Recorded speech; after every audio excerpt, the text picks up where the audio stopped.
When a man who spent 10 years building walls around his heart offers marriage to a woman left bleeding on chapel steps, it's not mercy, it's recognition. Caleb Whitaker knows what it means to be unwanted. So does Eliza Moore, standing in a wedding dress meant for another man's dream, watching the town that raised her turn its back. What begins as two broken people making a desperate bargain, in the shadow of the Montana Rockies, becomes something neither expected. A love forged not in passion, but in the brutal honesty of survival, where trust is earned one frozen morning at a time. If you're watching from anywhere in the world, drop your city in the comments below. I want to see how far Caleb and Eliza's story travels. Hit that like button and settle in, because this is a tale about what happens when the unwanted choose each other. The chapel door stood open like a wound. Caleb Whitaker had come to town for supplies, nothing more. 3 days of riding from his homestead in the northern Montana territory, sleeping rough under canvas, rationing jerky and hardtack, all for salt, nails, lamp oil, and the kind of silence only a man alone truly understands. He'd planned to be gone by sundown, back to the isolation he'd cultivated like a crop, back to land that asked nothing of him but sweat and solitude. But the crowd gathered outside St. Catherine's Chapel stopped him cold. Not a celebration crowd. Not the raucous, whiskey-warmed gathering that usually followed frontier weddings, where men fired pistols at the sky and women passed around cake wrapped in cloth napkins. This was something else, a collection of faces tight with judgment, voices sharp with satisfaction, the particular cruelty of small-town righteousness finding its target. And at the center of it all stood a woman in a wedding dress. She wasn't crying. That's what struck Caleb first, sitting astride his horse 30 yards distant, saddlebags heavy with the week's provisions. She stood on those chapel steps like a ship's figurehead facing into a storm, white dress catching the late afternoon light, veil torn and trailing from where she'd ripped it away, bouquet of prairie flowers crushed and forgotten at her feet. The town of Patience, Montana Territory, had turned out to watch Eliza Moore's humiliation, and she was giving them nothing. "Brazen," a woman's voice carried across the dusty street. Mrs. Hadley, the banker's wife, her face pinched beneath her Sunday bonnet, standing there like she's done nothing wrong. What did she expect? This from Tom Brennan, who ran the feed store and owed money to half the territory. A man finds out his bride's been keeping company with his own brother. "I never," Eliza's voice cut through the murmur, clear and cold. "I never touched Daniel Cartwright. Not once. Not ever." "Then why'd he run?" Mrs. Hadley's triumph was palpable.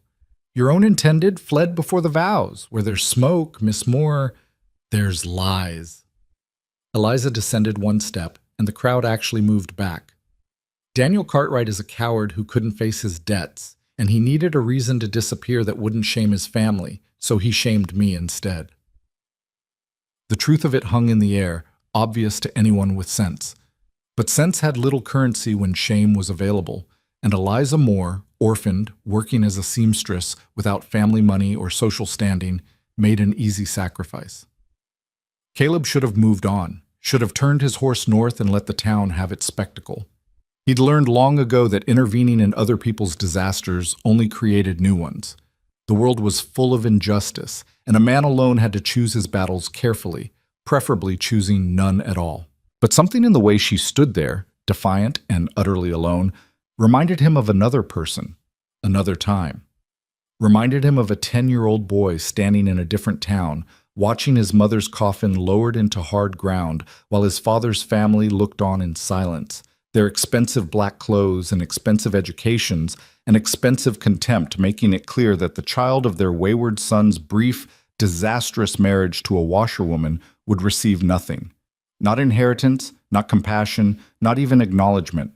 He'd learned about being unwanted that day, about what it meant to stand alone while the world decided your worth and found it lacking. Eliza Moore was learning it now. Caleb dismounted. His boots hit the packed earth of Main Street with a sound like a judge's gavel, and several people turned. They knew him. The silent rancher from the northern range, the man who came to town twice a year and spoke maybe 20 words total. He was a curiosity, sometimes a source of speculation. Occasionally a warning parents gave their children about what happened when you chose isolation over community. He'd never cared before. He didn't particularly care now.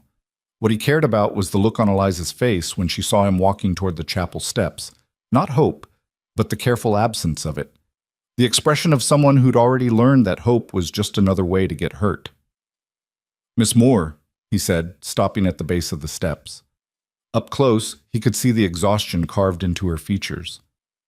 Hollow places beneath her eyes, a tightness around her mouth that spoke of nights without sleep and days without relief. Her dress was beautiful.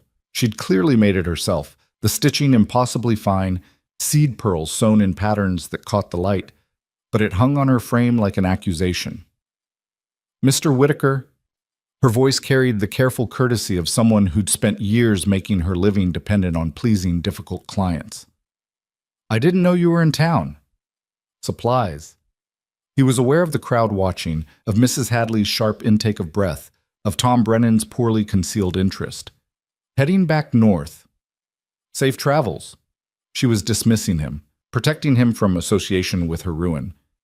The gesture was so instinctive, so automatic, that Caleb felt something shift in his chest, anger maybe, at a world that taught women to apologize for existing. "Come with me," he said. The street went silent. Eliza's eyes widened, the first real emotion breaking through her careful composure. What?" "Back north, to my homestead." He should have planned this, should have thought it through, but the words were coming now and he couldn't seem to stop them. "As my wife." Mrs. Hadley made a sound like a stepped-on cat. "Mr. Whitaker, surely you cannot be serious." "I'm serious." He didn't look at her, keeping his eyes on Eliza. "I have 160 acres, a house, livestock. It's hard land, isolated. But it's mine, clear and legal. I need—" The word help stuck in his throat, pride balking even now. "I could use a partner, someone capable." "You don't know me," Eliza said quietly. "You don't know if I'm capable of anything." "I know you made that dress." Caleb gestured to the ruined wedding gown. "The stitching on the bodice alone would take most seamstresses a month. You did it in 6 weeks while working full-time for the Hadleys." This from town gossip, the kind of information absorbed despite his best efforts at isolation. "I know you've been supporting yourself since you were 15. I know you haven't cried, not once, while this whole damn town tears you apart." Her throat worked, swallowing hard. That's enough," he said simply. "I'm offering marriage, not romance. A business arrangement. You'd have a home, protection, your name on a deed. I'd have—" He paused, searching for honesty. "Someone who knows how to survive." "Why?" The question emerged barely above a whisper. "Because I know what it's like," he wanted to say. "Because I remember what it feels like when the world decides you're disposable. Because I spent 10 years building a life that requires nothing from anyone. And I'm so goddamn tired of the silence I could scream." But those weren't the kinds of things Caleb Whitaker said out loud. "Because it's practical," he said instead. "You need to leave this town. I need help that won't quit when winter hits. It's a fair trade." Eliza looked past him at the gathered crowd, at Mrs. Hadley's scandalized expression, at Tom Brennan's calculating assessment, already figuring the odds, the gossip value, the ways this story would be told and retold, at the other women, the ones who'd bought dresses from her, who'd praised her work and promised friendship, who now looked through her like she was glass. "I have nothing," she said finally. "No dowry, no family, no—" "Neither do I." Caleb pulled a small leather pouch from his jacket, the one containing the ring his mother had left him. Her only possession, passed down from her own mother, a simple band of silver with a worn inscription he'd never been able to fully read. "We'll make it official at the courthouse. 5 minutes, then we leave. You'll never have to see these people again." It was the last part that did it. He saw the decision crystallize in her eyes. Not hope exactly, but something harder. Determination. The choice of someone with no good options taking the least terrible one available. "All right," Eliza said. "Yes." The crowd erupted in a chaos of judgment and speculation, but Caleb had already turned away, offering his arm with the stiff formality of a man unused to the gesture. Eliza took it, her hand light as a bird's wing on his sleeve, and together they walked through the parting crowd toward the courthouse. Behind them, the chapel door finally swung shut. The courthouse marriage took 7 minutes. Judge Morrison, a dried stick of a man who'd presided over every legal matter in patience for 30 years, performed the ceremony with the enthusiasm of someone documenting a property transfer, which, Caleb supposed, wasn't far from the truth. Name? Morrison didn't look up from his ledger. Caleb Jacob Whitaker. Age? 32. Occupation? Rancher. Morrison's pen scratched across the page. And the bride? Eliza Catherine Moore, her voice steady, giving nothing away. 26, seamstress. Previous marriage or impediment? No. Any objection to this union? Silence. Through the courthouse window, Caleb could see the crowd from the chapel reforming, drawn by the news like carrion birds to a kill. Mrs. Hadley at the front, of course, her face flushed with the exertion of righteous indignation. Then by the power vested in me by Montana Territory, I pronounce you man and wife. Morrison looked up for the first time, his expression unreadable. May God have mercy on you both. Ring? Caleb pulled out his mother's silver band, the metal warm from being carried against his heart. It was too large for Eliza's finger, made for a woman who'd worked with her hands her whole life, swollen knuckles and calloused palms. But she closed her fist around it, holding it in place. Sign here, Morrison said, pushing the ledger forward. Eliza's signature was beautiful, each letter precisely formed despite the tremor in her hand. Caleb's was utilitarian, functional, the handwriting of a man who'd learned to read late and write later. Morrison added his own flourish, stamped the page with official seal, and it was done. You'll want a copy, he said, not unkindly. For proving ownership, if needed. If needed. The words hung between them, heavy with implication. A woman alone had few rights, but a woman married, even to a stranger, had the protection of a man's name, a man's property, a man's legal standing. Thank you, Eliza said quietly. Outside, the crowd had grown. Caleb counted 20 people, maybe more, all craning for a view of the disaster. He should have felt something. Anger maybe, or contempt, but there was only a familiar numbness, the protective distance he'd cultivated for so long it had become his natural state. We'll get your things, he said to Eliza, whatever you need from your room. I don't have a room anymore. Her smile was terrible, all edges. Mrs. Hadley made that clear this morning. My belongings are in a trunk behind the dress shop. Everything I own in one box. Of course, the town's charity only extended as far as usefulness allowed. They collected the trunk in silence, Caleb hefting it easily onto his shoulder while Eliza walked beside him, still in her ruined wedding dress, still carrying herself like a queen in exile. People stared, whispered. A few brave souls offered congratulations so laden with condescension, they might as well have been insults. Eliza acknowledged none of it. At the edge of town, where the road split north toward wilderness and south toward civilization, Caleb loaded the trunk onto his pack horse. He'd brought 2 horses for the supply run, planning to rotate their loads. Now the second horse would carry a different kind of burden. You can't ride in that dress, he said, eyeing the elaborate construction of skirts and petticoats. No. Eliza's hands moved to the buttons running down her spine. Turn around. He did, staring out at the northern horizon, while behind him he heard the whisper of fabric, the small sounds of a woman dismantling her own dreams. When she spoke again, her voice was different, lighter, like she'd shed more than just clothing. All right, Caleb turned. She'd stripped down to her chemise and a single petticoat, had pulled on a worn wool dress from her trunk, gray, practical, patched at the elbows. The wedding gown lay in a white puddle at her feet, seed pearls catching the dying light like tears she refused to shed. Leave it, she said, seeing him look at the dress. Let the prairie have it. He offered no argument, just helped her mount the horse, adjusted the stirrups, made sure she was secure. Her hands on the reins were steady, competent. She'd ridden before then. Another piece of information filed away. They left Patience, Montana Territory behind without looking back. The first night, they barely spoke. Caleb made camp in a stand of cottonwoods near a creek bed, the kind of sheltered spot he'd used on the journey south. He unsaddled the horses, started a fire, set coffee to boil in battered tin pot. Eliza watched him work, her expression unreadable in the gathering dark. "Can you handle a bedroll?" he asked, gesturing to his pack. "Yes." She spread both bedrolls on opposite sides of the fire without being asked, the distance between them a clear statement. Caleb appreciated that, the acknowledgement of boundaries, the mutual understanding that this arrangement required space to breathe. He fried salt pork in a skillet, added beans from a tin, served it on 2 plates. Eliza ate methodically, not with hunger but with the determination of someone who understood that food was fuel and refusing it was foolish. "How long to your homestead?" she asked when she'd finished. 3 days. Could be 4 if weather turns. She nodded, accepting this. "What will I be doing there?" Direct.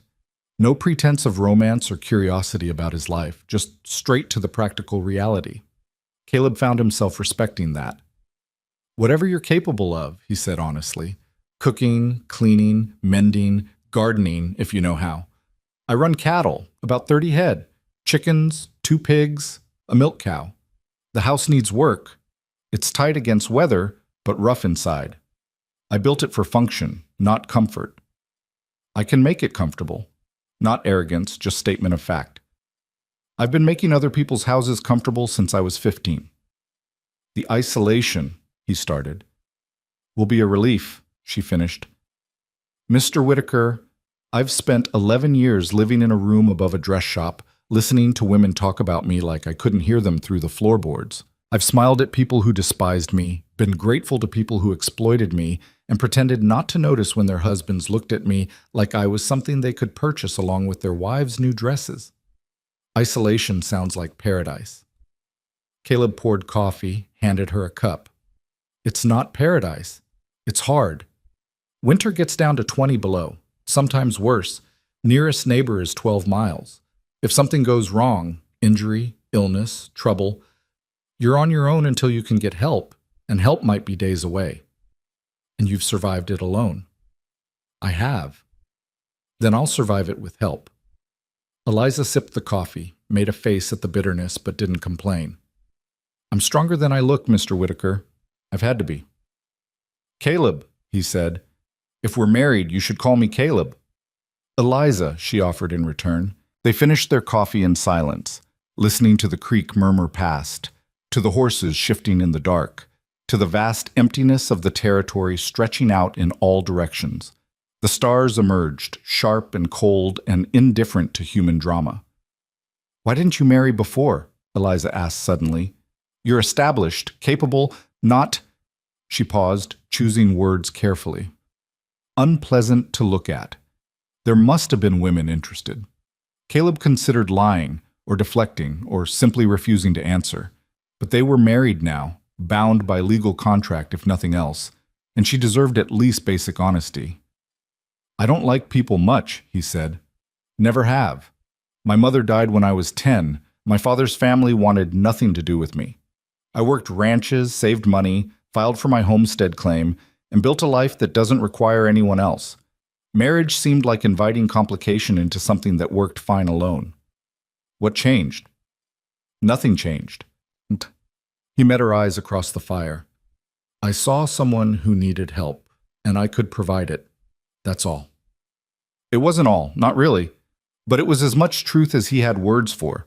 The rest was tangled up in things he didn't understand himself, instincts and impulses that defied his carefully constructed isolation. "Thank you," Eliza said quietly. "For today. For this. I know I'm—" She hesitated. "I know this isn't what you planned when you came to town." "Plans change." Caleb stood, began banking the fire for the night. "Get some sleep. We leave at first light." She settled into her bedroll without argument, turning her back to the fire, to him. Within minutes, her breathing had evened into sleep, or the pretense of it. Either way, Caleb gave her the privacy of assumption. He stayed up longer, watching the fire die to coals, thinking about the weight of the decision he'd made. He'd taken responsibility for another person, broken his own cardinal rule about involvement, about caring, about letting anyone close enough to matter. But when he'd seen her on those chapel steps, alone and defiant, something had broken loose inside him. Some part of himself he'd thought long buried, The part that still remembered what it felt like to be a child with nowhere to go, no one to want him, nothing but stubborn will keeping him alive. He'd survived by becoming exactly what the world expected: hard, distant, self-sufficient to the point of isolation. It had worked. It had kept him safe. And it had made him lonely in ways he'd refused to acknowledge until today. Eliza Moore. Whitaker now, legally and irrevocably, was a complication, a responsibility, a risk. But as Caleb finally settled into his own bedroll, listening to the creak and the horses and the soft sound of another person breathing nearby, he found he didn't regret it. Not yet, anyway. The second day brought rain. Not the gentle summer rain of eastern territories, but the cold, driving rain of high country, the kind that found every gap in your clothes and turned the trail to sucking mud. They rode through it in grim silence, hunched against the weather, water streaming from hat brims and soaking through supposedly waterproof canvas. Eliza didn't complain, didn't ask to stop, didn't suggest they wait out the storm, just kept riding, her horse following Caleb's, her face set with determination that bordered on stubbornness. By midday, they were both soaked through, shivering, miserable. "There's an overhang," Caleb shouted over the rain. "A mile ahead. We'll stop, dry out." She nodded, water dripping from her chin. The overhang was a rocky outcrop that formed a shallow cave, barely enough space for two people and their gear, but infinitely better than open exposure. Caleb got the horses under what shelter existed, unsaddled them quickly, then turned to find Eliza already starting a fire. She'd found the driest wood, small sticks and bark stripped from the underside of dead branches, and arranged them with the efficiency of someone who'd done this before. Her hands shook with cold, but her movements were steady. "You've camped before," Caleb observed. "My father was a trapper," the first personal information she'd volunteered, before he died. "He taught me basics: fire, shelter, which plants are safe. I was 8 when he passed, but some things stick." "Your mother?" "Gone before that. Fever." Eliza struck sparks into the tinder, blew gently until flame caught. "I went to the orphanage in Patience, aged out at 15, went straight into service. Not a complicated story. But lonely," Caleb thought. Lonely in the specific way that only early loss could create. The kind of loneliness that taught you to expect nothing, to ask for nothing, to survive on the margins of other people's lives. He recognized it because he'd lived it himself. They hung their outer clothes to dry, sat close to the fire and under things that were only slightly less wet. Propriety suggested they should be embarrassed, but practicality won. Hypothermia cared nothing for modesty. "Tell me about your land," Eliza said, holding her hands to the flames. "What's it like?" Caleb considered the question. He'd never had to describe his homestead before, had never cared what anyone thought of it. "A valley," he said slowly. "Narrow, protected by ridges on 3 sides. Creek runs through it year-round, good water. Meadow for grazing, stand of timber for firewood and building. The house sits on a rise, stone foundation, log walls, good roof. 1 main room, a loft, a lean-to for storage." "Sounds defensible," Eliza observed. "It is." Caleb was surprised she'd noticed that aspect. "Had trouble with raiders the first year, crow hunting party passing through. They respected that I'd chosen good ground, left me alone after that." "You speak like a military man." "No formal service. But I learned to think about defense, about position, about what to protect, and how." He fed another stick to the fire. "The land matters. It's all that matters, really. Keep it, work it, make it produce. Everything else is secondary." "Even family?" The question landed like a stone in still water. "I don't have family," Caleb said flatly. "I have land." "You have a wife now." Eliza's tone was neutral, observational. "That's family, technically. That's a legal arrangement. Most families start as legal arrangements, in one form or another." She pulled her knees to her chest, rested her chin on them. "Marriage certificates, birth certificates, adoption papers. It's all just documentation of connection. What makes it real is what you do with it." Caleb had no answer to that. His own family, his father's people, the Whitakers with their Boston money and their proper society marriages, had proven that legal connection meant nothing without genuine regard. And his mother, who'd had all the regard in the world but no legal protection, had died poor and forgotten despite her sacrifices. "I won't pretend this is something it's not," he said carefully. "I offered you practical help, not affection. I'm not capable of," he gestured vaguely, "the things people expect from marriage." "Good," Eliza said calmly, "because I'm not interested in pretense either. I've spent 11 years pretending to be grateful, pretending to be humble, pretending I didn't notice when people treated me like dirt. I'm tired of pretending. So what do you want?" She was quiet for a long moment, watching the fire. "Respect," she said finally. "Honest work for honest compensation. A place that's mine as much as yours, at least legally. Beyond that," she shrugged, "I don't know. I never thought I'd have choices before. I'll figure it out as I go." It was the most honest conversation Caleb had experienced in years. No false promises, no romantic delusions, no expectations beyond what could be plainly stated. Just two people acknowledging reality and deciding to work within it. The rain continued through the afternoon. They ate jerky and hardtack, drank coffee, fed the fire. As evening approached, Eliza's eyes grew heavy, exhaustion catching up with her. "Sleep," Caleb said. "I'll keep watch." "For what?"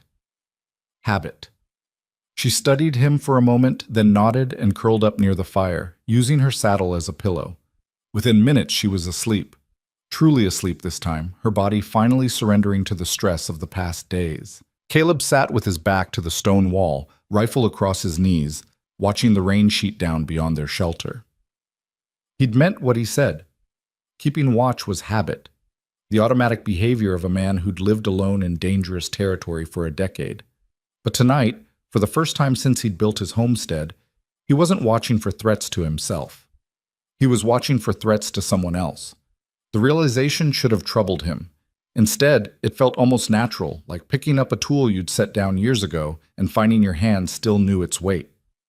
They reached the homestead on the afternoon of the fourth day. The valley opened before them like a promise, exactly as Caleb remembered it, sheltered, isolated, beautiful in its harsh practicality. The creek ran silver through green meadow, the timber stood dark and solid against the ridgeline, and his house crouched on its rise like something grown from the land itself. Beside him, Eliza drew a sharp breath. "It's perfect," she said quietly. Caleb looked at her in surprise. Most people would have seen only isolation, hardship, the brutal reality of frontier living. But Eliza was looking at the valley the way he'd learned to look at it. Not for what it lacked, but for what it offered. Safety, self-sufficiency, silence. "It needs work," he said, defaulting to practicality. "The garden plot's overgrown, barn needs repairs, house could use—" "It's perfect," she repeated, firmer now. "Show me." He showed her everything. The house first.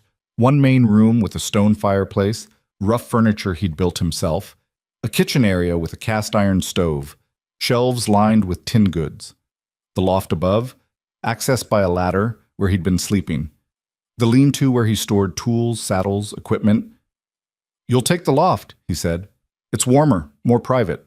I'll sleep down here." Eliza climbed the ladder, surveyed the space.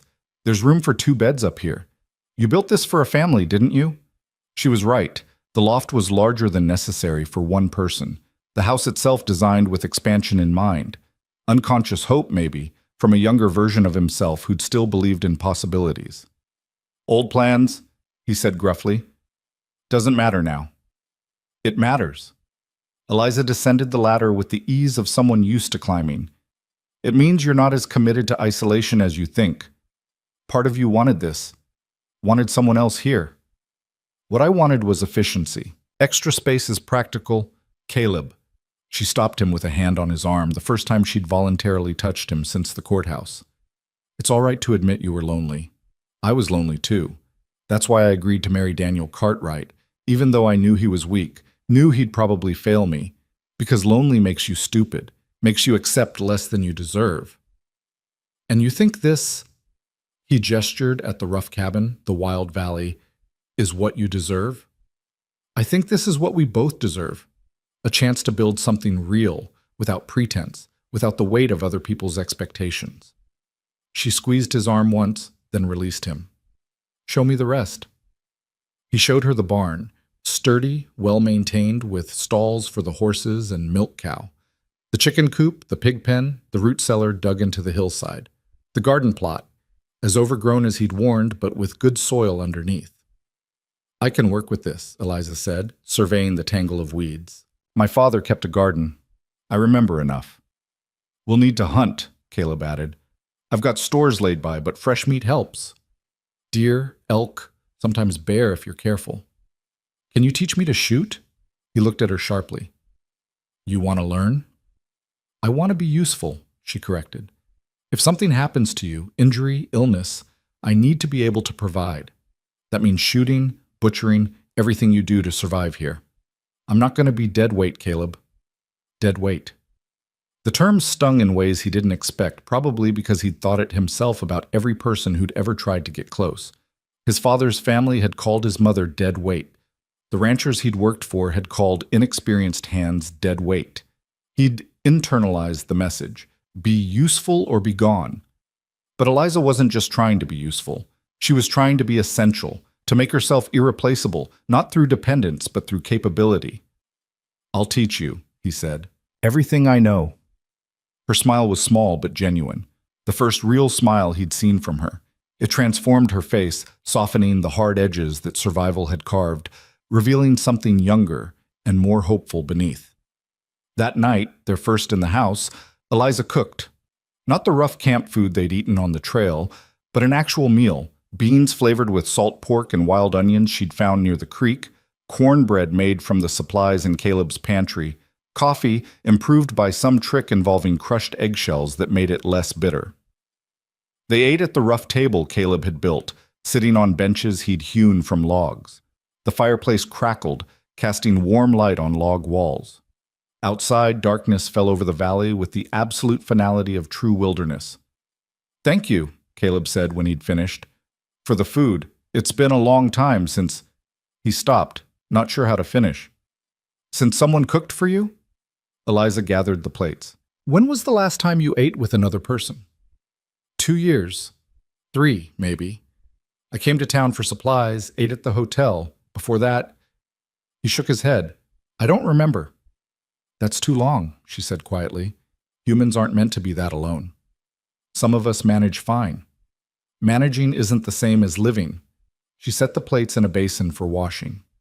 "But we don't have to solve that tonight. We're both exhausted. Let's sleep, start fresh tomorrow." She was right. The ride, the weather, the accumulated stress of the past days, it all crashed over Caleb suddenly, bone-deep fatigue that made even thinking difficult. "You'll be all right up there?" he asked, gesturing to the loft. "I'll be fine." She climbed the ladder, disappeared into the darkness above. Caleb banked the fire, laid out his bedroll near the hearth, settled in with the rifle at his side out of habit. But before sleep could take him, Eliza's voice drifted down from the loft. "Caleb?" "Yeah?" "Thank you for giving me a choice when I had none. I won't forget that." He had no words for the feeling in his chest, something tight and warm and uncomfortable, like a muscle long frozen finally beginning to thaw. "Sleep, Eliza," he said gruffly. Above him, he heard her settle into silence. And for the first time in a decade, Caleb Whitaker fell asleep knowing he wasn't alone in his house. And instead of fear or resentment, all he felt was relief. The first week passed in a rhythm of work that left no room for awkwardness. Eliza rose before dawn, same as Caleb, and met him at the kitchen with coffee already brewing. She'd found his stores of beans and figured out the grinder, the stove, the particular way the flue needed adjusting to draw properly. By the third morning, she had biscuits ready alongside the coffee. Simple, practical food that tasted like something more than mere survival. They worked separately through those early days, establishing territories. Caleb tended the livestock, mended fence line, checked the irrigation channels he dug from the creek. Eliza attacked the house with the systematic determination of someone transforming chaos into order. She scrubbed floors, washed windows, beat the dust from blankets that had languished too long. She found fabric in her trunk, scraps and remnants from her seamstress work, and began fashioning curtains, cushion covers, small touches that softened the cabin's rough edges. You don't have to do all that, what Caleb said on the fourth evening, watching her stitch by firelight. The house works fine as it is. The house works, Eliza agreed, not looking up from her needle. But working and living aren't the same thing. This is my home now, too. I want it to feel like one. He had no argument for that, so he stayed silent, watching her hands move with the unconscious grace of long practice. The curtains taking shape were simple, unbleached muslin with a border of blue thread, but they transformed the windows from gaps in the wall to something intentional, something chosen. The garden came next. Eliza spent 2 full days clearing the plot, pulling weeds with grim determination, turning soil that had gone wild back to cultivation. Her hands blistered, then calloused. She didn't complain, didn't ask for help, just worked until the light failed and her arms shook with exhaustion. "You're going to hurt yourself," Caleb said, watching her attack a particularly stubborn root system. "That plot's been fallow for 2 years. It can wait another day." "No," Eliza said, leveraging the shovel with her full weight. "It can't. We're already late for planting season. Every day I wait is food we won't have come winter. We have stores. Stores run out." The root finally gave way, and she stumbled back, breathing hard. Stores don't account for accident, for illness, for the 100 things that can go wrong when you're this isolated. The garden is insurance. I'd be a fool not to prioritize it. She was right, of course. Caleb had let the garden go because maintaining it alone, on top of everything else, had seemed like more effort than it was worth. But with 2 people, the calculus changed. "I'll help," he said. "Tomorrow. We'll finish the clearing together, get it ready for planting." Eliza wiped sweat from her forehead, leaving a streak of dirt. "You have your own work." "My work will keep. This is more important." Something shifted in her expression. Surprise, maybe, or the beginning of trust. "All right," she said quietly. "Thank you." They cleared the garden together over the next 2 days, working side by side in companionable silence broken only by practical communication. "Pass me the rake, watch that stone." "Good, that's good." The physical labor created its own intimacy, bodies moving in coordination, effort shared toward common purpose. By the end of the second day, the plot lay ready, 40 feet by 30 feet of turned earth, cleared of weeds and rocks, waiting for seed. Eliza stood at its edge, satisfaction clear in her tired smile. "My father would have approved," she said softly. "He always said good soil was the foundation of everything else. Take care of the land, and the land takes care of you." Your father was right. Caleb leaned on his shovel, studying her in the fading light. "You miss him." "Every day." She crouched, ran her fingers through the loose soil. "He died when I was 8, but some lessons stick. He taught me to read the land, to see what it needs, to work with it instead of against it. The orphanage tried to beat that out of me, said a girl didn't need to know about crops and hunting, just needlework and Bible verses. But I remembered anyway." "The orphanage and patience?" "St. Catherine's Home for Friendless Children." Her laugh was bitter. "Friendless? They were honest about that much, at least. 7 years of charity clothing and charity meals and being reminded daily that I owed everything to the generosity of others. The day I aged out was the best day of my life, until they sent me straight into service with the Hadleys." Caleb had known the Hadleys were difficult employers, that much was common knowledge. But the weight in Eliza's voice suggested worse than mere difficulty. "What were they like?" he asked carefully. "As employers." Eliza stood, brushed dirt from her hands. Mrs. Hadley wanted perfection for the price of poverty. Every stitch examined, every seam criticized, payment docked for imaginary flaws. Mr. Hadley, she paused, jaw tightening. Mr. Hadley thought that because he paid my wages, he'd purchased more than my sewing. Cold rage flooded Caleb's chest, sharp and immediate. "Did he?" "No," Eliza said firmly. "I made it clear early what would happen if he tried. I grew up with trappers and frontiermen, Caleb. I know how to handle a skinning knife, and I know where to put it for maximum effect. He believed me." "But you stayed." "Where else would I go? I had no family, no money, no prospects. The Hadleys provided a room and steady work. That was more than most women in my position could claim." She met his eyes directly. "I learned to be grateful for what I had, even when what I had was barely enough to survive on." The statement landed like an indictment of every system that had failed her, every person who'd looked away, every social structure that defined a woman's worth by her attachments rather than her capabilities. "You don't have to be grateful anymore," Caleb said. "This land is half yours, legally. The house, the livestock, everything. It's community property. You're not dependent on my generosity or my goodwill. You're a partner." Eliza studied him for a long moment, something unreadable in her expression. "You mean that?" "I do." Most men wouldn't. Most men would say the words but hold the power anyway, make sure I knew who really owned what. "I'm not most men," Caleb said simply. "And I don't want a dependent. I want someone who can hold this place together if I'm not here. That requires actual ownership, not just the pretense of it."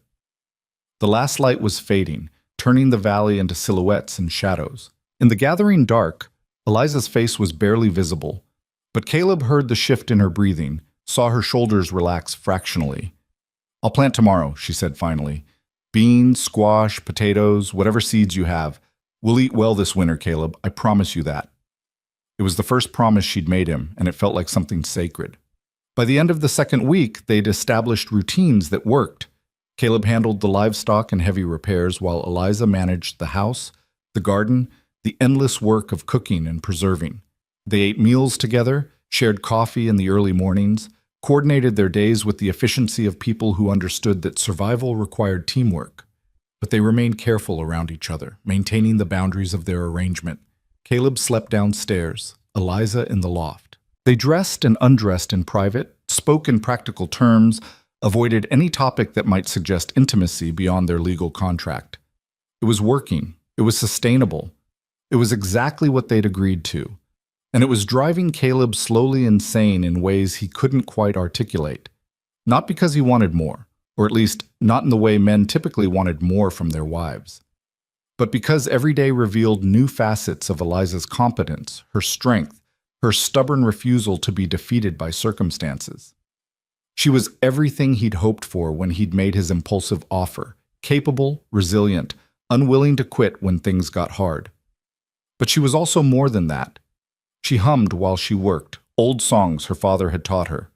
She left wildflowers in a jar on the kitchen table, small touches of beauty for no reason except pleasure. She talked to the chickens while collecting eggs, called them ladies, and asked about their day with perfect seriousness. She was making the house into a home, and Caleb didn't know how to feel about that. On the 15th day, Caleb began teaching Eliza to shoot. They started with his older rifle, the one with a gentler kick. He showed her how to load, how to sight, how to breathe and squeeze rather than pull the trigger. She was a quick study, absorbing instruction with the focused intensity she brought to everything. "Don't close your left eye," Caleb corrected, standing behind her, close enough to adjust her stance. "Keep both open. Let your brain sort out the focus." "It feels wrong," Eliza said, but she tried it anyway. "Most things worth learning feel wrong at first." He guided her elbow higher, aligned her shoulder. "Now breathe out slow and squeeze." The rifle cracked, and 50 yards away, the tin can they'd set up remained untouched. Eliza lowered the gun, frustration clear in the set of her jaw. "Again," Caleb said, "you're anticipating the kick, flinching before the shot. Trust the rifle. Trust yourself." They practiced for an hour, until Eliza's shoulder ached and her hands trembled from holding the weight. But by the end, she'd hit the can twice, and the fierce satisfaction on her face was worth every minute. "I did it," she said, almost disbelieving. "I actually hit it." "You did." Caleb took the rifle, began cleaning it. "Few more weeks of practice, you'll be ready to hunt." "Will you take me? When you go hunting?" He glanced up, surprised. "It's rough country, long days, sleeping rough." "I've slept rough before," Eliza interrupted. "And I need to know the land, Caleb.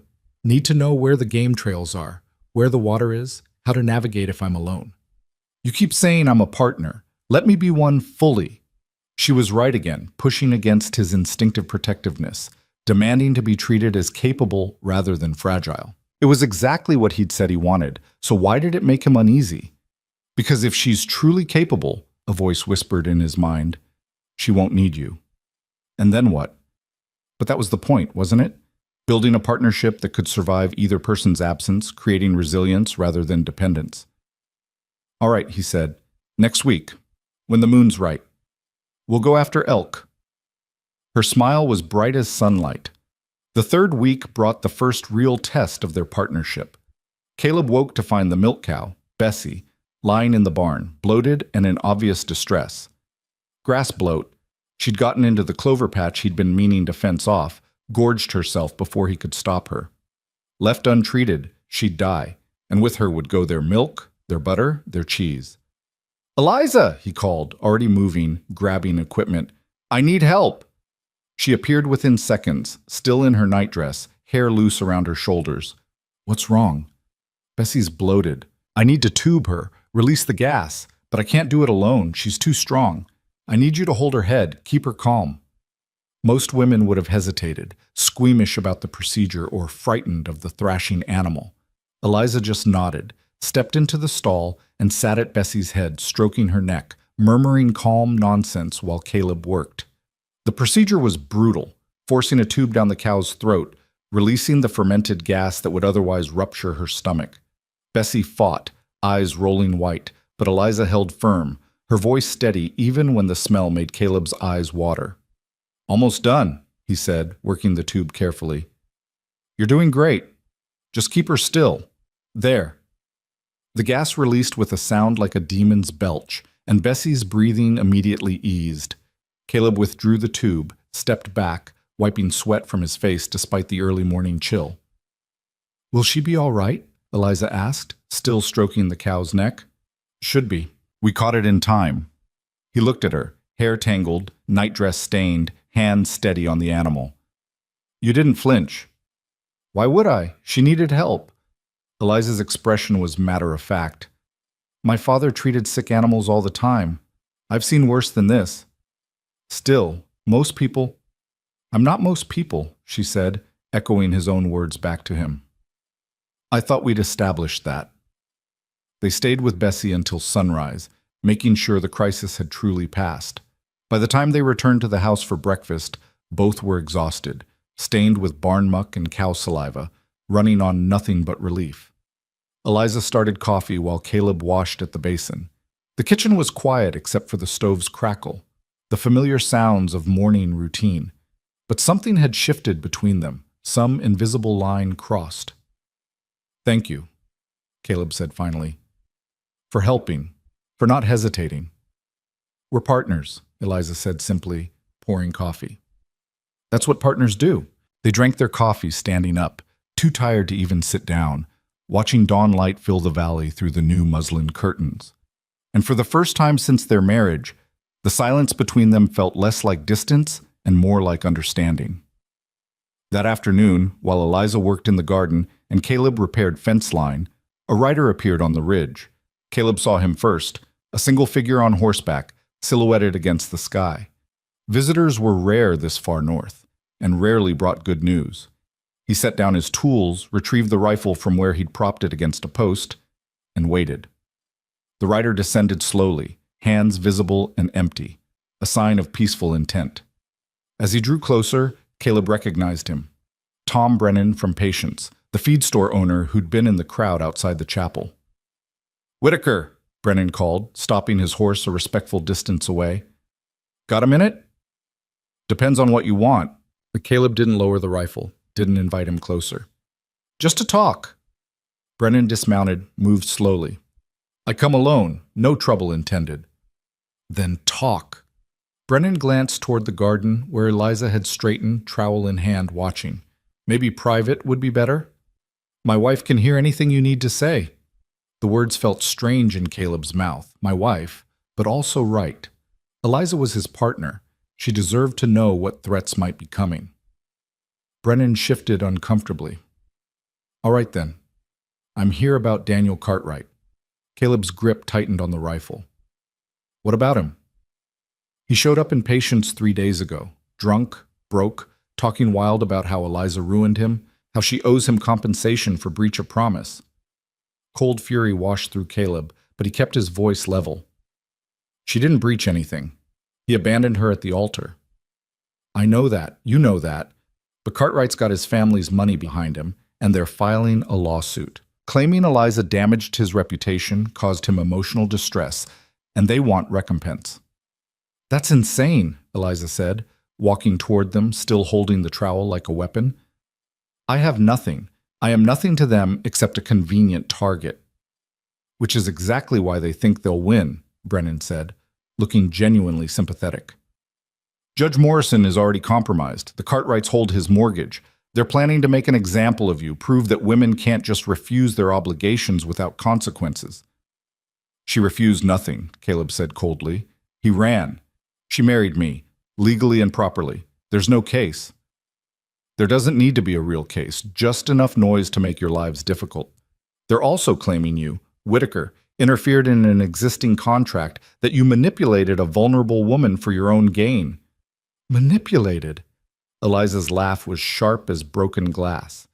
I was standing in a ruined wedding dress with nowhere to go. Caleb offered me a choice when I had none. That's not manipulation, that's mercy. Again, I know that, but the Cartwrights are powerful, and they're angry. Daniel's older brother, Marcus, is particularly nasty. He's the one driving this, using his brother's humiliation to settle old scores. What old scores? Caleb asked, though cold understanding was already forming. Your land. Brennan met his eyes directly. Marcus Cartwright has been trying to expand his holdings north for years. Your valley sits right in the path of his planned cattle operation. He's made offers before, hasn't he? Caleb nodded slowly. 3 years ago, Marcus Cartwright had indeed approached him, offering to buy the homestead for a fraction of its value. Caleb had refused, politely at first, then bluntly when Cartwright persisted. The man had left angry, making vague threats about how isolated homesteaders sometimes lost their claims through various legal mechanisms. This lawsuit is just the opening, Brennan continued. They'll tie you up in court, drain your resources, make it impossible to maintain your claim. Eventually you'll have to sell, and they'll be waiting to buy at bankruptcy prices. Let them try, Caleb said flatly. I've fought harder battles than a pampered rancher with delusions of empire. This isn't about fighting, Whitaker. This is about law, and the law favors people with money and connections. You're a homesteader with a questionable marriage to a woman of no social standing. They'll paint you as a predator and her as either a victim or a conspirator, depending on which story serves them better. Eliza's face had gone pale, but her voice remained steady. What do you suggest? Brennan hesitated. Honestly? Annul the marriage. Let Eliza disappear. I can get her safe passage to California, maybe Oregon. Without her here, the Cartwrights have no case, and Whitaker can negotiate directly about the land. No, Caleb said immediately.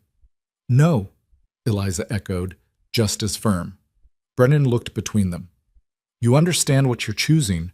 A legal battle you'll probably lose, financial ruin, possibly losing everything you've built? Better than giving them what they want, Caleb said.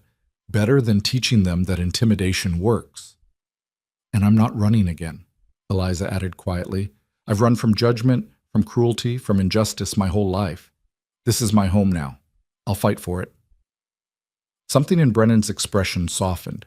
I hoped you'd say that, which is why I brought this.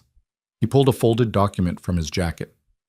Affidavit, signed by 6 people who witnessed Daniel Cartwright abandoning the chapel before the ceremony. Also, a statement from Judge Morrison's clerk, off the record, admitting the Cartwrights are pressuring him. It's not much, but it's something.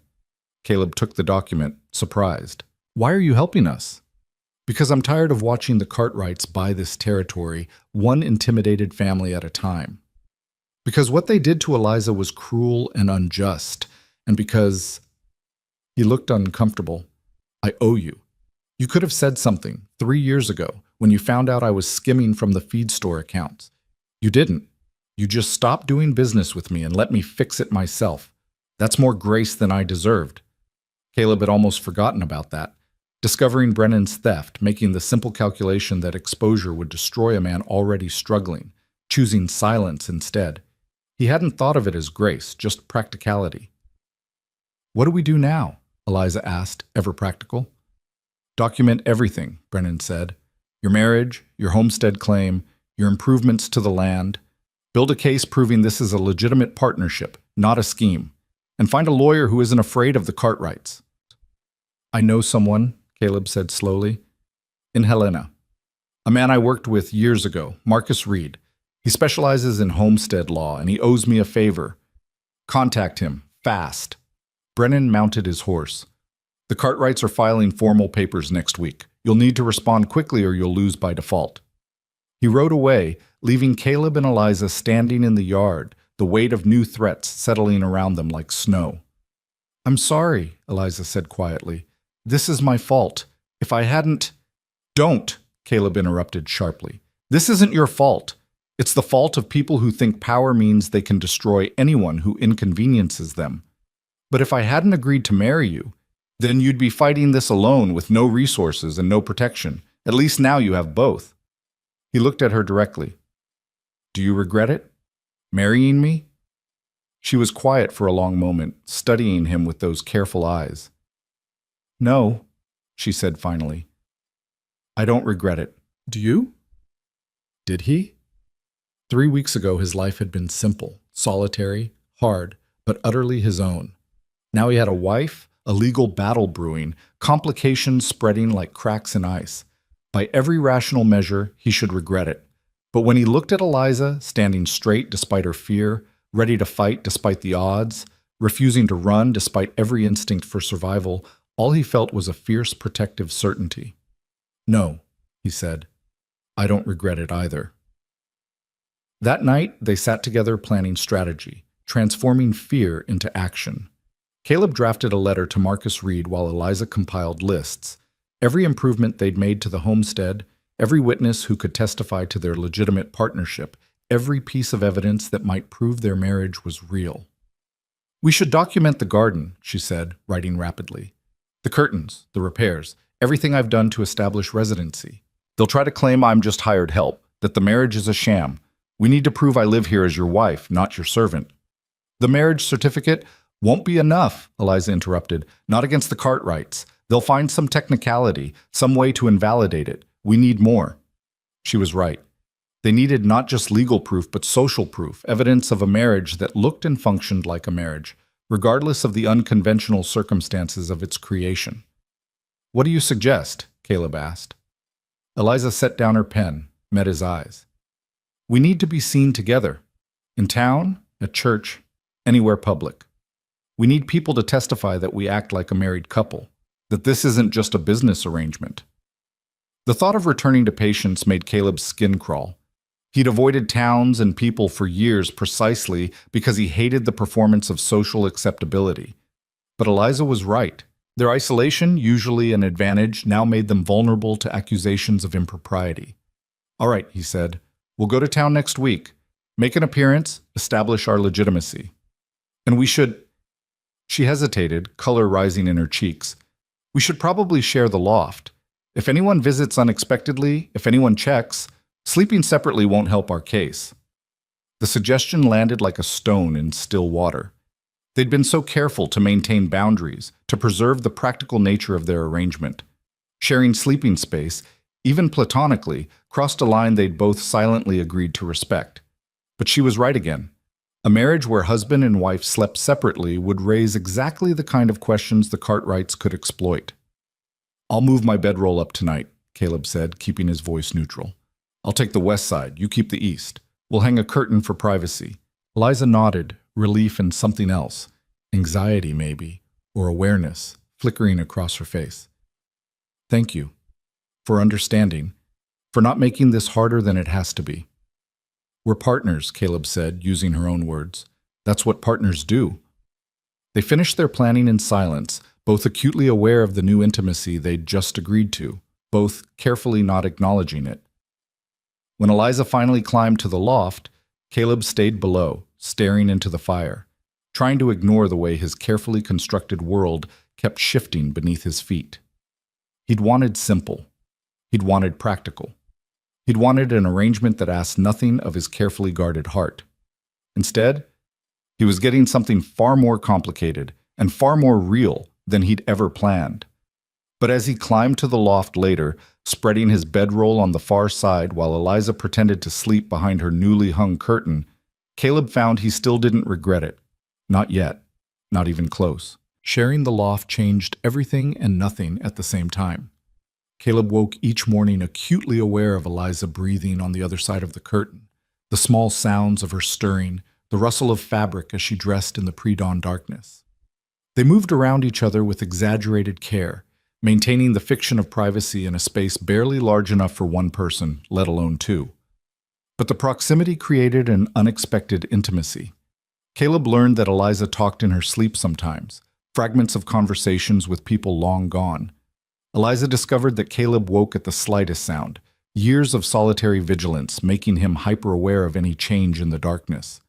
They became attuned to each other's rhythms, when to give space, when to offer silent company, when to simply pretend they hadn't heard the other's nightmares. A week after Brennan's visit, they rode to Patience together. The town looked exactly as Caleb remembered. Dusty Main Street, false-fronted buildings, the same collection of faces that had watched Eliza's humiliation outside the chapel.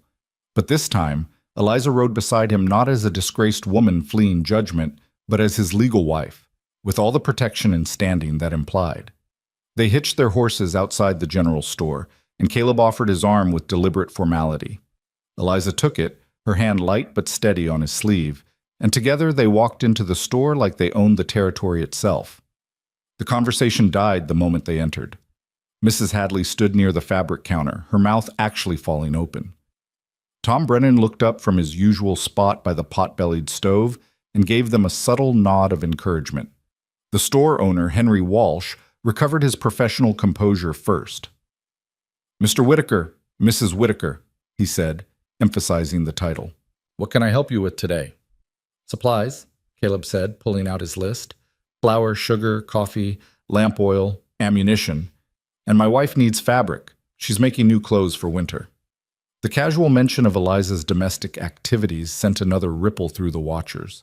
Mrs. Hadley's face flushed an ugly red, but she said nothing, just gathered her own purchases and swept toward the door with exaggerated dignity. Eliza ignored her completely, moving to the fabric section with the confidence of someone who knew textiles intimately. She examined bolts of wool with a critical eye, testing the weave between her fingers, checking for quality that would survive hard use. "This one," she said, selecting a dark blue wool, 6 yards, and the gray flannel, 4 yards. Also thread, cotton and wool both, in neutral colors. Walsh measured and cut while Caleb gathered the rest of their supplies. Other shoppers filtered in and out, and Caleb noticed that while some avoided them, others offered cautious greetings.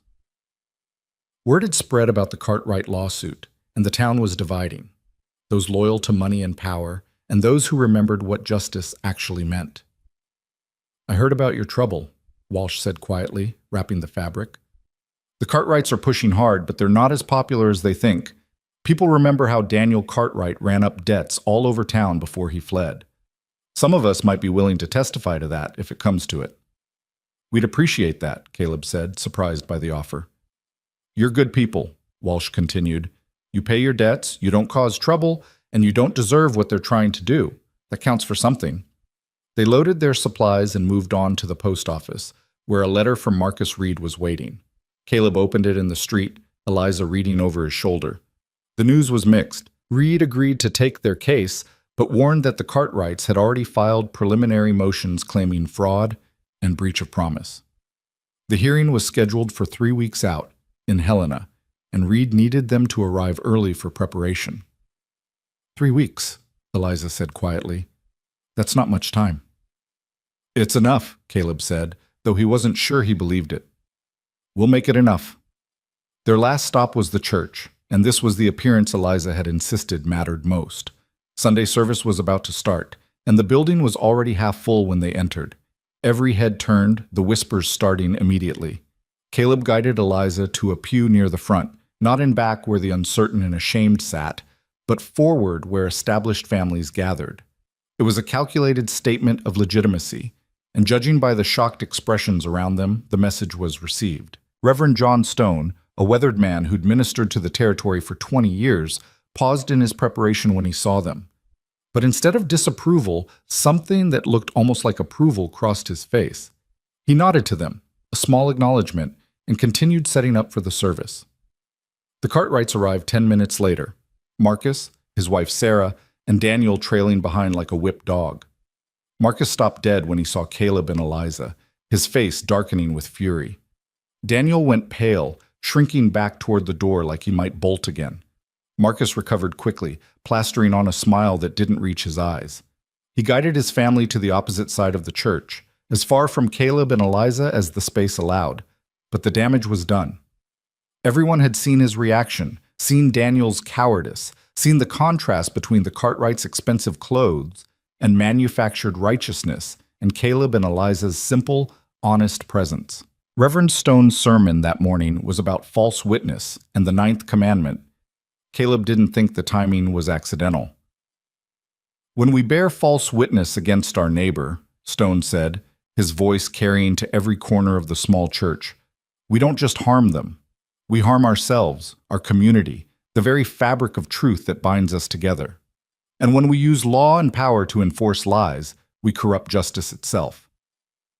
Marcus Cartwright's jaw clenched, but he couldn't object without confirming the sermon's target.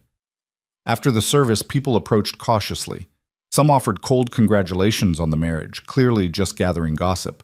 But others, the blacksmith, 2 farming families, the schoolteacher, expressed genuine support, quietly mentioning that they'd be willing to speak on Caleb and Eliza's behalf if needed. "You've made more friends than you know," Reverend Stone said, catching them at the door. "The Cartwrights have been squeezing this territory for years, buying up land, pressuring families, using their money to get their way. People are tired of it. Your fight might be the catalyst that finally pushes back." "We just want to be left alone," Caleb said. "Sometimes wanting to be left alone isn't enough," Stone replied. "Sometimes you have to stand up and make noise, whether you want to or not. I'll be praying for you both." They rode home in the afternoon light, both exhausted from the performance of respectability, but also oddly energized. They'd shown the town that they wouldn't be intimidated, that their marriage was real and recognized, that they had allies willing to stand with them. "That went better than I expected," Eliza said, her horse moving easily alongside Caleb's. "People like an underdog," Caleb said, "and the Cartwrights have been overlords long enough that folk are looking for reasons to oppose them." "We can't let them down," Eliza said quietly. "All those people who offered to help, we owe them a real fight, not just a surrender." "I don't know how to surrender," Caleb said. "Never learned the skill." Eliza's smile was fierce and bright. "Good. Neither did I." The next 2 weeks passed in a blur of preparation. Caleb wrote to every neighbor within a day's ride, gathering statements about his homestead claim, his improvements, his character. Eliza compiled meticulous records of every domestic contribution she'd made, transforming the house into evidence of genuine partnership. But Marcus Reed's letters grew increasingly urgent. The Cartwrights were flooding the court with motions, affidavits, and testimony from paid witnesses claiming everything from fraud to moral corruption. They had money, lawyers, and connections. Caleb and Eliza had truth. But truth alone didn't always win legal battles. 5 days before they were supposed to leave for Helena, disaster struck. Caleb was checking the north fence line when he heard Eliza scream. He ran, covering the quarter-mile to the house faster than he'd known he could move, rifle in hand, expecting raiders or wild animals or some threat he could shoot. Instead, he found Eliza standing frozen in the garden, staring down at something in the potato rows. 2 children, filthy and starving, huddled in the dirt. The boy was maybe 8, all sharp angles and haunted eyes, his clothes barely more than rags. The girl couldn't have been more than 5, her face streaked with dirt and tears, clinging to her brother like he was the only solid thing in a collapsing world. "Please," the boy whispered, his voice cracking. "Please don't send us back. I'll work. I'll do anything. Just don't send us back to the Millers." Caleb lowered the rifle, his mind racing. The Millers ran a farm 20 miles south, and they were known for taking in orphans as indentured labor, legal, barely, and utterly brutal.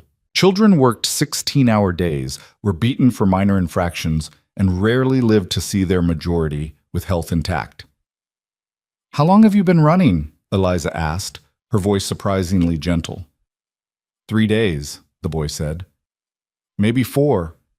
We got lost. Sarah, my sister, she can't walk anymore. Her feet are bleeding." Indeed, the little girl's feet were wrapped in strips of cloth that had once been part of a dress, both feet leaving dark stains on the fabric. Malnutrition had hollowed her cheeks, and her eyes held the blank exhaustion of someone who'd given up hope. "We need to send them back," Caleb said, though the words felt like glass in his throat. The law, Eliza interrupted sharply, says we have to return stolen property. Children aren't property. They're indentured. The Millers have legal claim. I don't care. Eliza crouched beside the children, her face fierce with protective fury. Look at them, Caleb. Look at what the Millers have done. That's not labor, that's abuse. I won't be part of sending them back to that. The boy, Noah, he said his name was, watched this exchange with the desperate calculation of someone who'd learned young that adults made promises they rarely kept. His sister Rose just whimpered, too weak even for proper crying. Caleb looked at them and saw himself at 10 years old standing by his mother's grave, unwanted and alone. He saw Eliza at 8, orphaned and sent to an institution that treated charity like a punishment.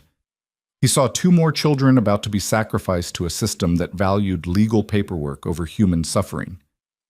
If we keep them, he said slowly, the Cartwrights will use it against us.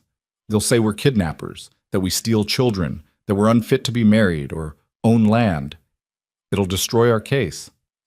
I know, Eliza said. We could lose everything. The homestead, our marriage, our freedom. The Millers will demand their return, probably with legal force. I know, she repeated. And you still want to keep them? Eliza stood, looked him directly in the eye. I was 8 years old when I was put in that orphanage. 8 years old, scared and alone, and no one cared. No one asked if I was all right, if I needed anything beyond basic survival. I swore then that if I ever had the power to help a child in that situation, I would, no matter the cost. Even if it costs us everything. Some things are worth more than everything, she said simply. These children are 2 of them. Caleb knew in that moment that he could argue, could insist they do the legal thing, the safe thing, the thing that protected their own interests. Eliza might even agree, might sacrifice the children to preserve their case against the Cartwrights. But he also knew that if he made that argument, if he chose safety over mercy, something essential between them would break. The partnership they'd been building, the trust that was slowly growing into something deeper, it would shatter like ice under hammer blows. And more than that, he knew that choosing to abandon these children would make him exactly the kind of person he'd spent his whole life hating, the kind who valued property and propriety over human life. All right, he said, we keep them. The relief on Eliza's face was worth whatever consequences would follow. They carried the children inside, Rose because she couldn't walk, Noah because he collapsed the moment he tried to stand. Eliza heated water, cleaned their wounds, wrapped Rose's feet in soft cloth soaked with salve. Caleb made simple soup, knowing their starved stomachs couldn't handle heavy food yet. Noah tried to stay awake, tried to remain vigilant, but exhaustion finally claimed him. Rose fell asleep still clinging to her brother, small fingers locked in his ragged shirt, like even sleep might separate them. We need a plan, Caleb said quietly, watching the children sleep near the fire. The Millers will come looking. They've got legal papers, probably a sheriff's warrant by now. Then we fight it, Eliza said, but her voice lacked certainty. How? We're already fighting the Cartwrights. Adding the Millers means facing 2 legal battles simultaneously, with no guarantee we'll win either one. What do you suggest? Her tone was sharp, defensive. Send them back after all? No. Caleb ran a hand through his hair, frustrated. But we need to be smart. If the Millers show up with a warrant, we can't just refuse. That makes us kidnappers, and no lawyer can defend that. So what then? We need to challenge the indenture itself, prove the Millers violated the terms, that the children were abused beyond the legal standards of discipline. If we can void the contract, the children become wards we're legally allowed to shelter. Eliza's eyes widened. You've thought about this before. I've thought about a lot of things I hoped I'd never have to act on, Caleb said. Indentured labor laws are brutal, but they do have minimum standards. Food, shelter, education, reasonable working conditions. The Millers clearly violated all of those. We just need to prove it. How? Documentation. Photographs if we can get them. Testimony from the children themselves, though that's risky. Courts don't always value children's words. And we need witnesses who've seen the Miller farm, who can testify to the conditions there. Tom Brennan, Eliza said suddenly. He delivers feed to the Millers. He'd have seen the children, seen how they were treated. Would he testify? I think so. He helped us once already. Caleb nodded slowly, the plan taking shape. We'll send word tomorrow. Get Brennan's statement, document the children's injuries, contact Marcus Reed and see if he can handle this alongside the Cartwright case. And if the Millers come before we're ready? Then we stall, Caleb said grimly. We demand proper legal process, insist on seeing warrants, make them follow every procedure exactly. It might buy us a few days. They sat in silence, watching the children sleep, both acutely aware that they'd just chosen the hardest possible path. 2 legal battles, 2 sets of powerful enemies, and 2 children's lives hanging in the balance. I'm sorry, Eliza said quietly, for putting us in this position, for making a choice that affects you without asking first. You didn't make it alone, Caleb said. I could have said no. I didn't. Why not? He considered lying or deflecting or giving some practical answer about legal strategy, but they'd promised each other honesty, and that mattered more than comfort. Because when I was 10 years old and alone, no one helped me, he said. I survived through luck and stubbornness and learning to trust no one. And it worked. I'm alive, I have land, I've built something, but I'm also... He paused, searching for words. I'm also lonely in ways I didn't even recognize until you showed up. Because I learned young that caring about people just gives them power to hurt you, so I stopped caring. I stopped letting anyone matter. And now? Eliza's voice was barely a whisper. Now I look at those children, and I see all the people I could have helped over the years but didn't. Because it wasn't my problem. Because getting involved was dangerous. And I'm tired of it, Eliza. I'm tired of the safety that comes from not giving a damn about anyone. So you're choosing to care? I'm choosing to try. He met her eyes across the firelight. No promises that I'll be any good at it, but I'm trying. Eliza reached across the space between them, took his hand. It was the first time she'd touched him without practical purpose. Not for help mounting a horse, not to guide him through some domestic task, but simply because she wanted to. We'll figure it out together, she said. All of it. The Cartwrights, the Millers, the children. Together. Her hand was small in his, calloused from work, warm with life. Caleb held it carefully, like something precious and fragile that might break if he gripped too hard. Together, he agreed. The children stirred in their sleep, and Eliza gently released his hand, moving to adjust Rose's blanket. But something had shifted between them. Some invisible line crossed. They were no longer just partners in a practical arrangement. They were becoming something more.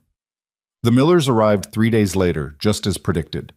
Caleb saw them coming from a mile away, 2 riders in a wagon, moving with the grim purpose of people collecting property. He'd been expecting this, had prepared as much as possible, but his stomach still knotted with tension. Eliza, he called, keeping his voice calm. Take the children to the loft. Don't come down unless I call you. She appeared in the doorway, saw the approaching wagon, and understood immediately. Noah and Rose had been recovering slowly over the past days, eating real food, sleeping in safety, beginning to believe they might actually be allowed to stay. Now that fragile hope was about to be tested. It'll be all right, she told them, though her eyes betrayed her doubt. Just stay quiet upstairs. The Millers, Joseph and his son Robert, pulled up outside the house with the casual arrogance of men who believed the law was automatically on their side. Joseph was built like an ox, with mean little eyes and hands that showed the calluses of someone who believed hard work meant breaking things into submission. Robert was younger, meaner, with the particular cruelty of someone who'd inherited power without earning wisdom. Whitaker, Joseph said, not bothering with pleasantries. We're here for our indentured workers. 2 children, boy and girl, ran off nearly a week ago. We've tracked them here. You have proof of that? Caleb asked mildly.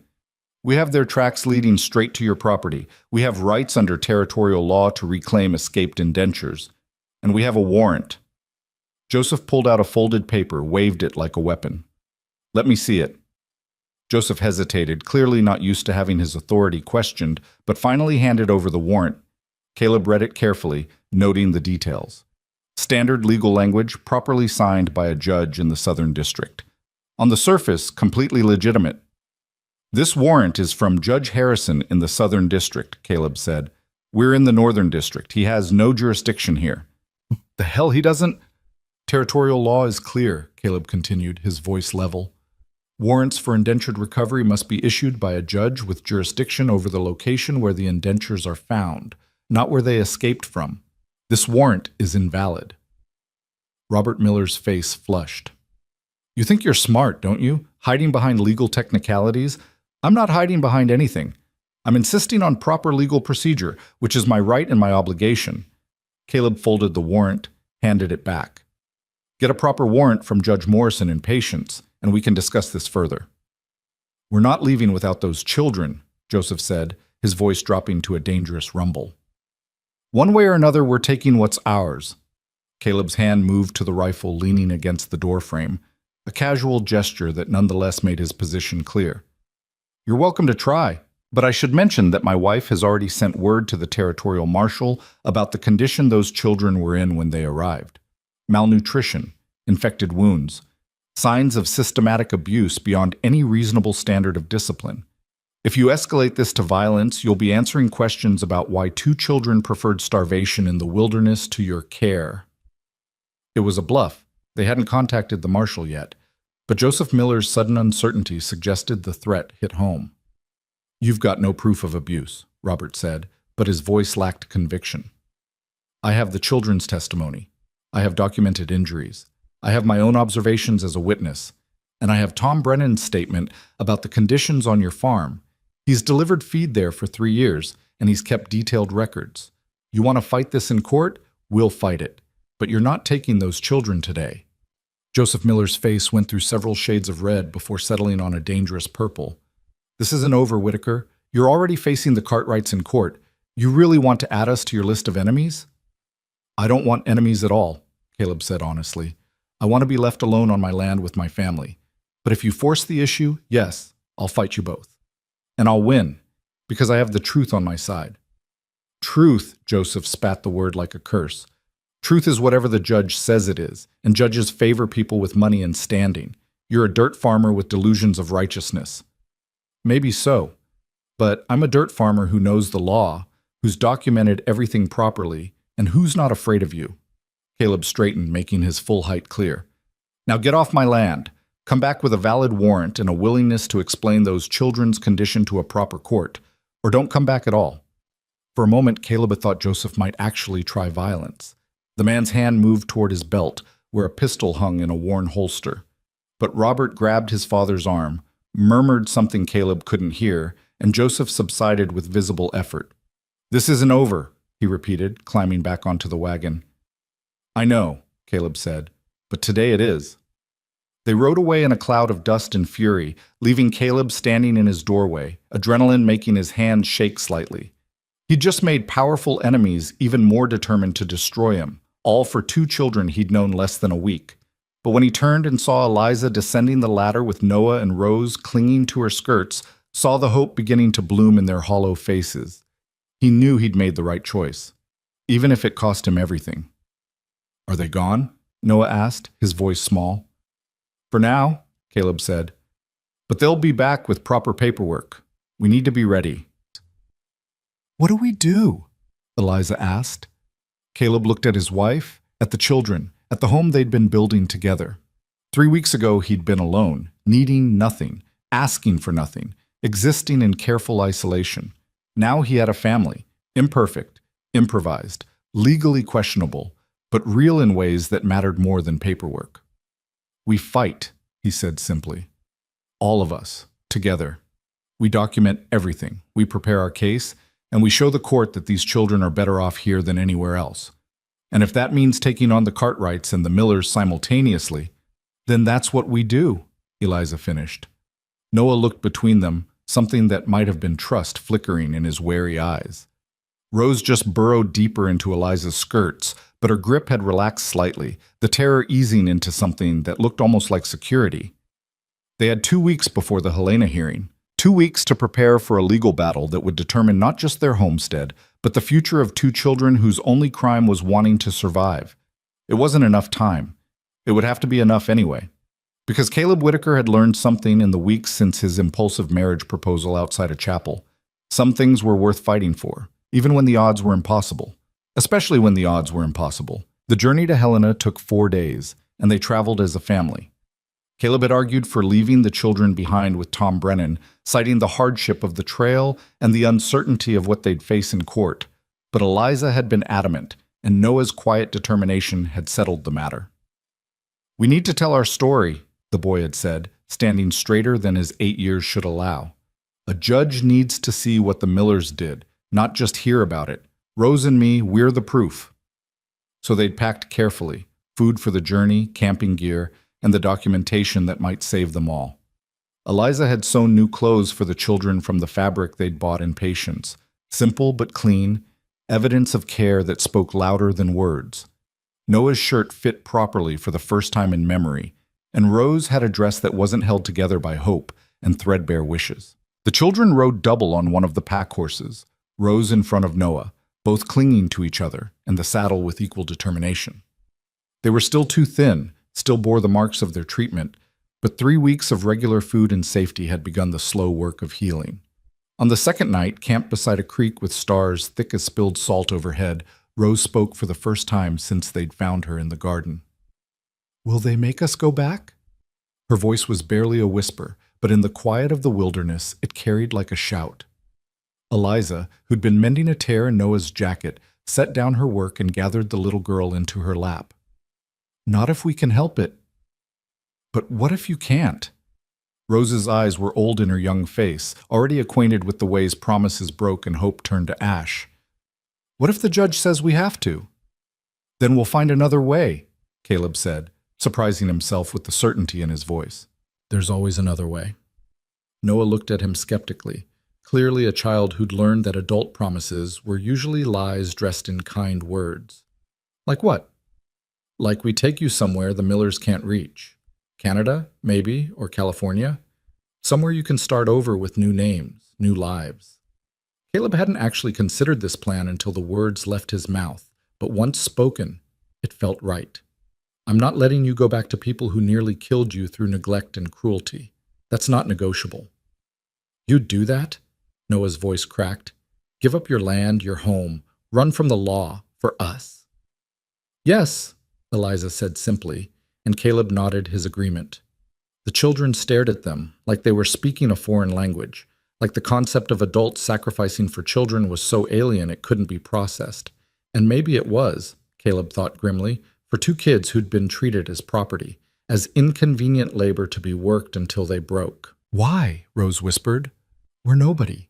We don't have anything to give you." Eliza's eyes shone with unshed tears, but her voice remained steady. "Because every child deserves someone who'll fight for them. Because you matter, Rose, even if no one's told you that before. You and Noah both. You matter." Rose buried her face in Eliza's shoulder and cried, the first real tears she'd shed since they'd found her. Noah turned away, but Caleb saw him swipe at his eyes, saw the rigid set of his shoulders that spoke of a boy trying desperately not to break. That night, after the children had finally fallen asleep, Caleb and Eliza sat together by the dying fire, shoulders touching in the cold darkness. "We might actually lose everything," Eliza said quietly. "The homestead, our freedom, our future. This could destroy us." "I know." "And you're still willing to risk it?" Caleb stared into the embers, watching the last flames flicker and fade. 3 months ago, I would have said no. Would have said my land was all that mattered, that other people's problems weren't my concern. I'd spent 10 years building walls high enough that nothing could get through, and it worked. I was safe. "But lonely," Eliza said softly. "But lonely," he agreed. "So lonely, I'd forgotten what it felt like to care about anything except survival. And then you showed up, standing on those chapel steps like you were facing down an army, and something in those walls cracked. Not broke, not yet, but cracked enough that I could see what I'd become, what I'd lost by choosing safety over connection. You saved me that day." "We saved each other," Caleb corrected. "You gave me a reason to care again, to remember that some things are worth more than isolation and self-protection." He gestured toward the sleeping children. They're worth it. You're worth it. And if that means losing the homestead, then he paused, surprised by his own conviction. Then it was never really mine to begin with. It was just land, but family, real family. That's something worth fighting for. Eliza leaned her head against his shoulder, a gesture so natural it felt like they'd been doing it for years rather than weeks. When did you become such a romantic? I'm not romantic. I'm practical. And practically speaking, those kids need us more than we need land. That's the most romantic thing I've ever heard, Eliza said, and Caleb felt her smile against his shoulder. They sat that way until the fire died completely.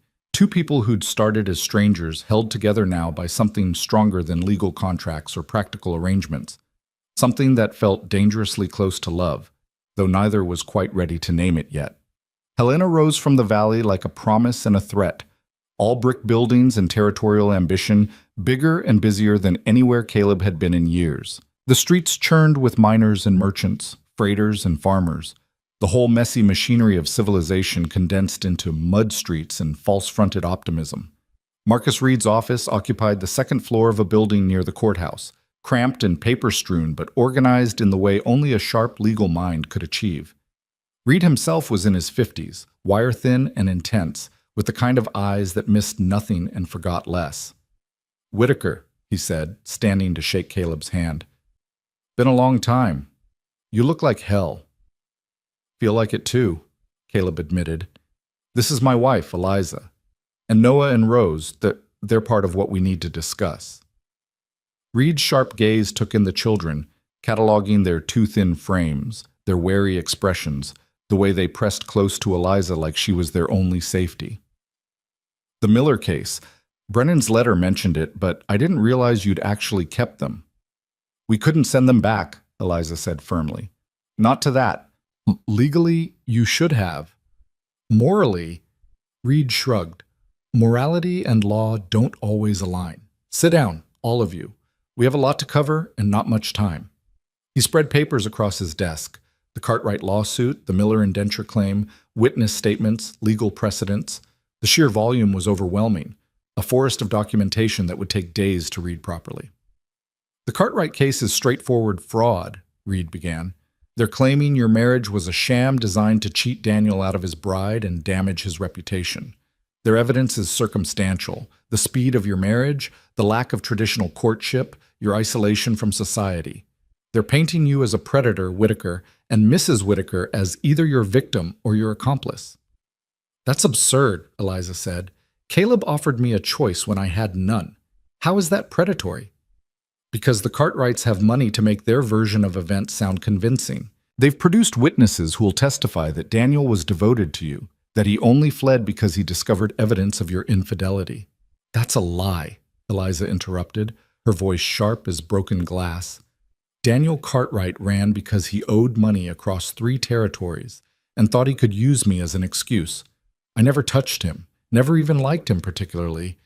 I agreed to marry him because I was tired of being alone and poor, and he seemed—" She paused, searching for words. "He seemed safe. Turns out he was just weak." "I believe you," Reed said. "But belief isn't evidence. We need to prove the Cartwrights are lying, and that's harder than you'd think. Their witnesses have been coached, their stories align perfectly, and Judge Morrison is already compromised by their financial pressure." "Then we get a different judge," Caleb said. "We're trying, but that takes time we don't have. The hearing is in 3 days. Our best strategy is to present your marriage as legitimate and the Cartwrights' claims as what they really are, an attempt to acquire your land through legal harassment." "What about the Miller case?" Noah asked quietly, speaking up for the first time since they'd entered the office. Reed looked at the boy with new respect. "That's trickier. The indenture laws favor the contract holders unless we can prove gross violation of standards. Your testimony will help, but children's words carry less weight than adults in territorial courts.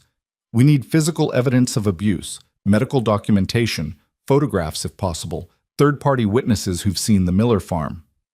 "Tom Brennan has that," Eliza said.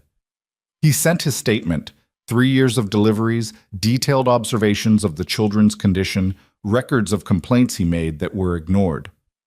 "That's good. We'll need him to testify in person, though. Letters can be challenged, but a man standing in court swearing to what he saw, that's harder to dismiss. Reed made notes on a pad. The problem is timing. The Cartwright hearing is scheduled first, and if we lose that, the Millers will use it as evidence that you're unfit guardians. Everything is connected, and we need to win both, or we lose everything. What are our actual chances? Caleb asked bluntly. Reed set down his pen, met Caleb's eyes directly. Honestly, maybe 30%. The Cartwrights have resources we can't match, and the Miller indenture case requires proving systemic abuse that's been systematically ignored by local authorities who don't want to admit failure. We're asking a territorial judge to invalidate a legal contract and implicitly criticize other judges who approved it. That's not a popular position. But it's possible. It's possible, Reed confirmed. If we present a compelling case, if our witnesses hold up under cross-examination, if the judge is willing to look past the legal technicalities to see the human reality, yes, it's possible. 30%. Caleb had faced worse odds, winters that should have killed him, injuries that should have crippled him, isolation that should have driven him mad. But this was different. This wasn't just his survival at stake, but Eliza's future, the children's lives, the fragile family they'd accidentally created. Then we make it compelling, he said. Whatever you need from us, we'll provide it. The next 2 days passed in a blur of preparation. Reed drilled them on testimony, on how to answer questions without volunteering information, on maintaining composure under hostile cross-examination. He brought in a doctor to examine the children, documenting their healing injuries with clinical precision that made the abuse impossible to dismiss. Noah answered questions with careful truthfulness, describing the Miller farm without embellishment, the 16-hour workdays, the insufficient food, the beatings for minor infractions, the complete absence of education or care. Rose couldn't manage words, but her silence spoke volumes, especially when the doctor noted the scars on her back, the poorly healed fracture in her left arm, the signs of chronic malnutrition. This is strong evidence, Reed said after the examination. Any reasonable judge will see this constitutes abuse beyond acceptable discipline. What about an unreasonable judge? Eliza asked. Then we're in trouble, Reed admitted. But Judge Blackwell has a reputation for fairness. He's not in the Cartwright's pocket, at least not completely. We have a chance. The night before the hearing, Caleb couldn't sleep. He stood at the window of their hotel room, watching Helena's street slowly empty, thinking about everything that might go wrong. Behind him, Eliza breathed softly in sleep, the children curled together on a makeshift pallet, all of them trusting him to protect them. The weight of that trust was crushing. Can't sleep either? Eliza's voice came from the darkness. Too much thinking. She joined him at the window, wrapped in a blanket against the cold. What are you thinking about? Failure, Caleb said honestly. What happens if we lose? If the judge rules against us? If the Cartwrights get what they want? If the children are sent back to the Millers?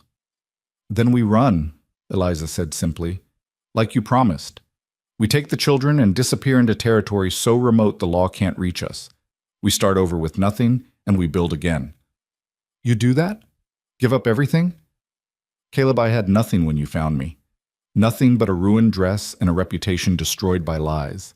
Everything I have now, this family, this partnership, this chance at a real life, I have because you offered it when no one else would. So yes, I'd give it all up if it meant keeping us together, all of us. She took his hand, the gesture so familiar now it felt like breathing. Besides, land and houses can be rebuilt. Family can't. We've got something rare here, something worth protecting at any cost. When did you get so wise? Caleb asked. I'm not wise. I'm just certain. There's a difference. She leaned against him, solid and warm in the cold darkness. We're going to win tomorrow, Caleb. I can feel it. How can you be sure? Because we have the truth. Because we have love. And because we have each other. She tilted her head to look up at him. That has to count for something, doesn't it? In a world full of lies and cruelty and injustice, people who genuinely care about each other, that has to matter. Caleb wanted to believe her. Wanted to trust that love and truth were enough. That the universe rewarded goodness and punished corruption. But he'd seen too much evidence to the contrary.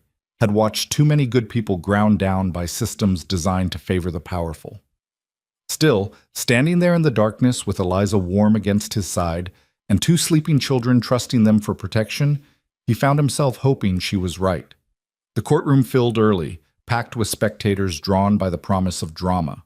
The Cartwrights arrived in expensive clothes and expensive confidence, Marcus looking like a man who'd already won. The Millers came separately, Joseph's mean little eyes finding Noah and Rose and promising violence if the law didn't deliver it for him. Judge Blackwell entered precisely at 9, a gray-haired man with the weathered face of someone who'd spent decades watching humanity's worst instincts play out in legal theater. He surveyed the crowded room with weary resignation, then rapped his gavel once. "This court is now in session. We'll hear the Cartwright petition first, followed by the Miller claim. Counselors, are you prepared?" "We are, Your Honor," said the Cartwright lawyer, a slick man from back east with a voice like oil on water. "Ready, Your Honor," Reed said quietly. The Cartwright case unfolded like a stage play, each witness performing their rehearsed role with conviction. Daniel Cartwright himself took the stand, spinning a tale of love betrayed, of a woman who'd been secretly seeing Caleb for months before the wedding, of his heartbreak upon discovering the truth. "I loved her," he said, and he almost sounded sincere. "I wanted to build a life with her. But when I learned she'd been unfaithful, been planning to leave me for a man with land and prospects, I couldn't go through with the ceremony. It would have been a lie." "And you have proof of this infidelity?" the lawyer prompted. "I saw them together at the general store, acting familiar, touching each other." Daniel's voice broke convincingly.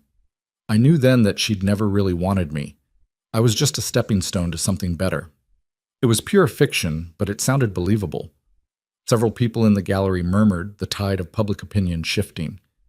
Reed cross-examined carefully, picking apart the timeline, noting the convenient lack of any witnesses to this alleged affair, highlighting Daniel's debts and his documented history of fleeing obligations. But Daniel held firm, his story consistent, his performance polished. Then Marcus Cartwright took the stand, and the real strategy became clear.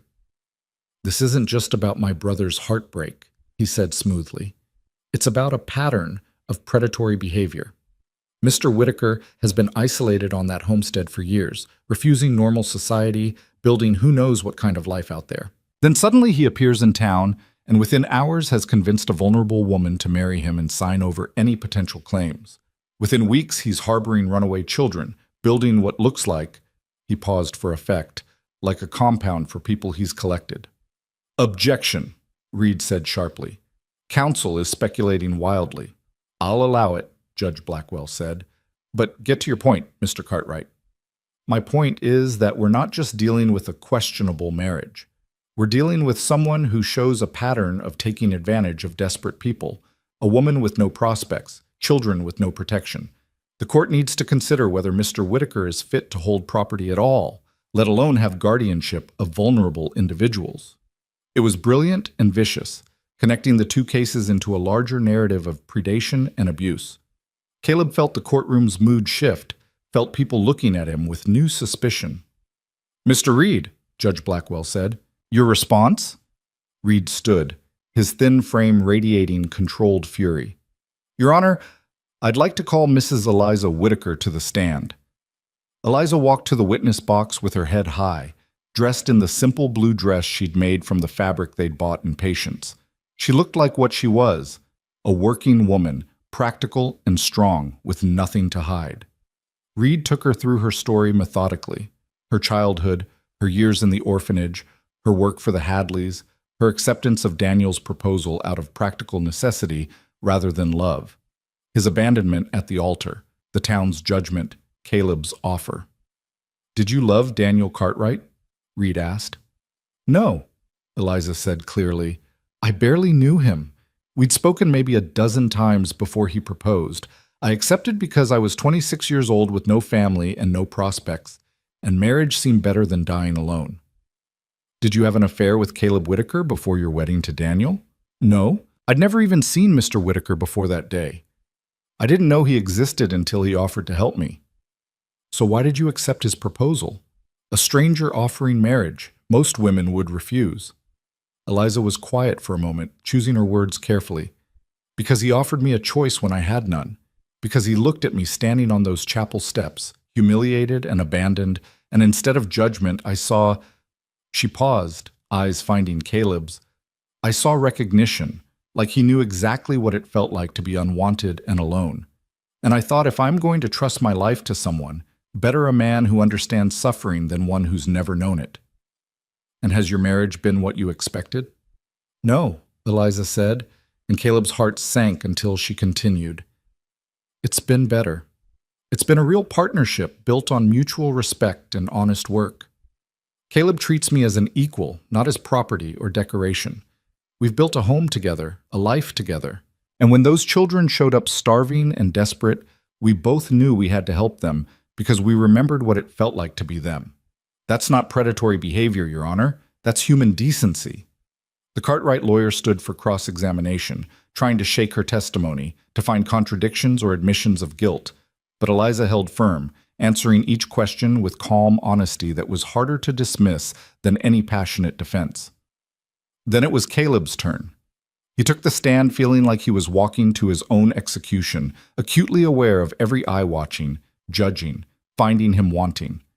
Reed's questions were straightforward: his history, his homestead, his reasons for offering marriage. I saw someone who needed help, Caleb said simply. I had the means to provide it, that's all. Nothing more? Reed prompted. Caleb thought about lying, about keeping his feelings private and protected. But they were fighting for truth here, and truth required vulnerability. I was lonely, he admitted, the words harder than he'd expected. I'd spent 10 years alone, telling myself I preferred it that way, that I didn't need anyone. But seeing Eliza on those steps, alone and defiant, I recognized myself. And I thought maybe we could be alone together. Maybe that would be better than being alone apart. And the children? Same principle. They were alone and desperate. We could help. So we did. He looked directly at Judge Blackwell. I'm not a predator or a collector of vulnerable people. I'm just a man who got tired of watching suffering and doing nothing about it. If that's a crime, then I'm guilty. But if it's not, if there's still room in this territory for people who help each other without demanding payment, then the Cartwrights' case is exactly what it looks like. An attempt to use the law to steal land they couldn't acquire honestly. The courtroom buzzed with reaction. Judge Blackwell rapped his gavel, calling for order, but Caleb could see calculation in his eyes, a weighing of evidence and testimony and competing narratives. The Miller case followed immediately, Joseph Miller taking the stand with righteous indignation, claiming the children were lazy and disobedient, that any discipline was well within legal bounds, that their condition when found was exaggerated by people trying to steal his property. Then Noah testified. The boy walked to the witness box with his shoulders squared, and when he swore to tell the truth, his voice didn't waver. Reed took him through his story, how he and Rose had been at the Miller farm for 2 years, how the work had been endless and the food insufficient, how Joseph Miller beat them for infractions as small as moving too slowly or looking at him wrong. Show the court your back, Noah, Reed said gently. Noah turned, lifted his shirt. The gallery gasped at the scars, the roadmap of cruelty written on a child's skin. Who did that to you? Reed asked. Mr. Miller, with a horsewhip. What had you done to deserve it? I asked for more food. Rose was sick, and I thought if we had better food, she'd get better. Mr. Miller said we ate enough already, that I was getting uppity. Then he whipped me to teach me my place. The Miller's lawyer tried to cross-examine, to suggest the scars were from accidents or that Noah was exaggerating. But the boy's testimony remained steady, his facts specific and verifiable. And when the doctor presented his medical findings, the malnutrition, the poorly healed injuries, the evidence of systematic neglect, even the lawyer looked uncomfortable. Judge Blackwell called for a recess, disappearing into his chambers with both legal teams following.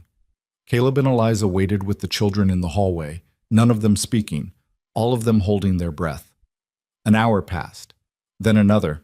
Finally, the bailiff called them back. Judge Blackwell looked tired when he took his seat, like a man who'd wrestled with decisions too heavy for one person to carry. I've reviewed the evidence in both cases, he began, and I've reached my decisions. In the matter of Cartwright versus Whitaker, he paused, looking directly at Marcus Cartwright. I find the petitioner's claims to be without merit. The marriage between Caleb and Eliza Whitaker was legal, properly documented, and shows every evidence of being a legitimate partnership. The accusations of fraud and predation are unsupported by credible evidence and appear to be motivated by ulterior interests. The petition is denied. Relief flooded through Caleb so powerfully he had to grip the table to stay upright. Beside him, Eliza's hand found his, squeezed hard. In the matter of the Miller indenture, Blackwell's voice hardened. I find the evidence of abuse and neglect to be overwhelming and appalling. The conditions described violate every reasonable standard of care, and the physical evidence supports the children's testimony completely. The indenture contract is hereby voided, and custody of Noah and Rose is granted to Caleb and Eliza Whitaker pending formal adoption proceedings. Noah made a sound like he'd been punched, all the air leaving his lungs in one shocked gasp. Rose burst into tears, burying her face in Eliza's dress. Furthermore, Blackwell continued, his gaze now on Joseph Miller, I'm ordering an investigation into the Miller Farm's treatment of all indentured workers, past and present. If the evidence supports criminal charges of abuse and negligence, they will be filed. Joseph Miller's face went purple with rage, but he said nothing, just stood and stormed from the courtroom with his son trailing behind. Marcus Cartwright remained, his expression cold and calculating. This isn't over, Whitaker. You may have won today, but nothing, Blackwell interrupted sharply. The case is decided. If you continue to harass the Whitakers, I'll find you in contempt. Leave them alone, Mr. Cartwright. You've lost. The Cartwrights left, and suddenly the courtroom was erupting in conversation and movement, people congratulating them, or offering sympathy, or simply wanting to be part of the drama's conclusion. But Caleb heard none of it. He was focused on his family, on Eliza's tears of relief, on Noah's stunned disbelief, on Rose's small arms wrapped around Eliza's neck like she'd never let go. They'd won. Against all odds, despite all the power arrayed against them, they'd won. Come on, Reed said, appearing at Caleb's elbow with paperwork. Let's make this official before anyone can change their minds. They signed documents in the courthouse office, adoption papers, updated homestead records, all the legal machinery that would transform 4 separate people into a recognized family. Reed witnessed everything, then shook Caleb's hand with genuine warmth. You did good work today, he said. Both of you. Those kids are lucky to have you. We're lucky to have them, Eliza corrected, and she was right. They left Helena the next morning, riding out as the sun rose over the mountains, heading home to the valley that had started as Caleb's lonely refuge and had become somehow the foundation of everything that mattered. The children rode together again, but this time Rose was singing, a soft, tuneless song that spoke of safety, finally believed in. Noah sat straighter, the weight of fear beginning to lift from his thin shoulders. And Caleb rode beside his wife, their hands occasionally brushing as their horses moved in tandem, both of them smiling at the impossible family they'd accidentally created. They'd fought for this. They'd risked everything for it, and they'd won, not because they were powerful or connected, but because they'd told the truth and refused to give up. It was enough. It was more than enough. It was everything. The valley welcomed them home like it had been waiting, patient and eternal, for their return. Caleb saw it first as they crested the final ridge, the narrow green meadow, the silver thread of creek catching afternoon light, the log house sitting solid on its rise exactly as they'd left it. But it looked different now, transformed by what it represented. No longer just a homestead carved from wilderness, but a home that held a family worth fighting for. Rose saw it too, and sat up straighter in the saddle, pointing with one small hand. Is that it? Is that ours? That's ours, Eliza confirmed, her voice warm with something that sounded like wonder. That's home. The words settled over them like a blessing. Home. Not just shelter or property, but the place where they belonged, where they'd chosen each other when the world had offered them nothing but judgment and cruelty. They rode down into the valley as the sun angled toward evening, the horses sensing proximity to rest and quickening their pace. By the time they reached the house, the light had gone gold and gentle, casting long shadows across land that had witnessed their transformation from strangers into something far more permanent. Noah dismounted first, his legs shaky from 4 days of riding, but he turned to help Rose down with careful attention. The boy who'd arrived starving and terrified had begun the slow journey toward becoming someone who could protect rather than just survive. "Can we see everything?" Rose asked, bouncing despite her exhaustion. "The chickens and the garden and the creek?" "Tomorrow," Eliza said, smiling at the child's enthusiasm. "Tonight we rest. Tomorrow we'll show you every inch of this place, and you can help decide what to do with it." "We get to decide." Noah's question carried equal parts hope and disbelief. "Your family now," Caleb said, swinging down from his horse. "Family gets a say in how things work." The boy's throat worked, swallowing hard against emotion too large for words. He just nodded and turned to help unload the pack horses, channeling feeling into action the way Caleb himself had done for years. That first night back, they ate together at the rough table Caleb had built for solitary meals, now crowded with 4 bodies and the comfortable chaos of family. Eliza had made stew from their traveling provisions, nothing fancy but hot and filling, and the children ate with the unself-conscious pleasure of people who no longer had to fear scarcity. "We should expand the loft," Noah said suddenly, looking up at the ceiling. "Build proper rooms, maybe add on to the house. Rose and I can help with the work." "You've been thinking about this," Caleb observed. "On the ride home. I know building, some. The Millers made me help with their barn." He paused, the memory darkening his expression. "But I learned things. Good things. Mixed in with the bad. I could be useful." "You're already useful," Eliza said firmly. "But yes, expanding makes sense. We'll need more space as you both grow." "And maybe someday," Rose started, then stopped, her eyes going wide like she'd said too much. "Maybe someday what?" Eliza prompted gently. "Maybe someday there'll be more of us." The question emerged barely above a whisper, but it carried the weight of a child's desperate hope. "Maybe you and Mr. Whitaker might have babies, and then we'd have brothers or sisters." The suggestion landed like a stone in still water, sending ripples through the conversation. Caleb found himself looking at Eliza, seeing the color rise in her cheeks, the careful way she set down her spoon. "Maybe someday," Eliza said carefully. "But right now, we have you two, and that's more than enough to keep us busy." Rose accepted this with a satisfied nod, but the idea lingered in the air between the adults, unspoken but present. Their marriage had been practical, a business arrangement born of necessity. But somewhere along the way it had become something else. Partnership, yes, but also the foundation of something that could grow into the kind of family Rose was imagining. Later, after the children had fallen asleep in the loft and Caleb and Eliza sat together by the fire, the conversation returned.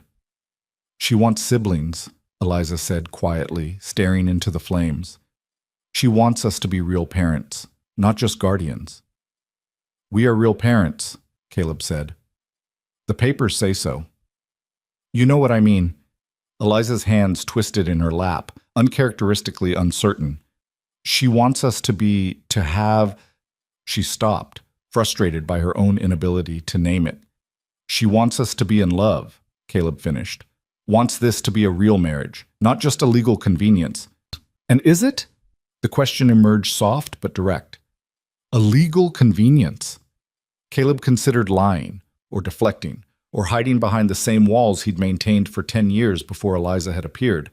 But they'd built something honest here, something that deserved truth even when truth was uncomfortable. "It was," he said slowly. "When I offered marriage outside that chapel, it was purely practical, a business arrangement that benefited us both.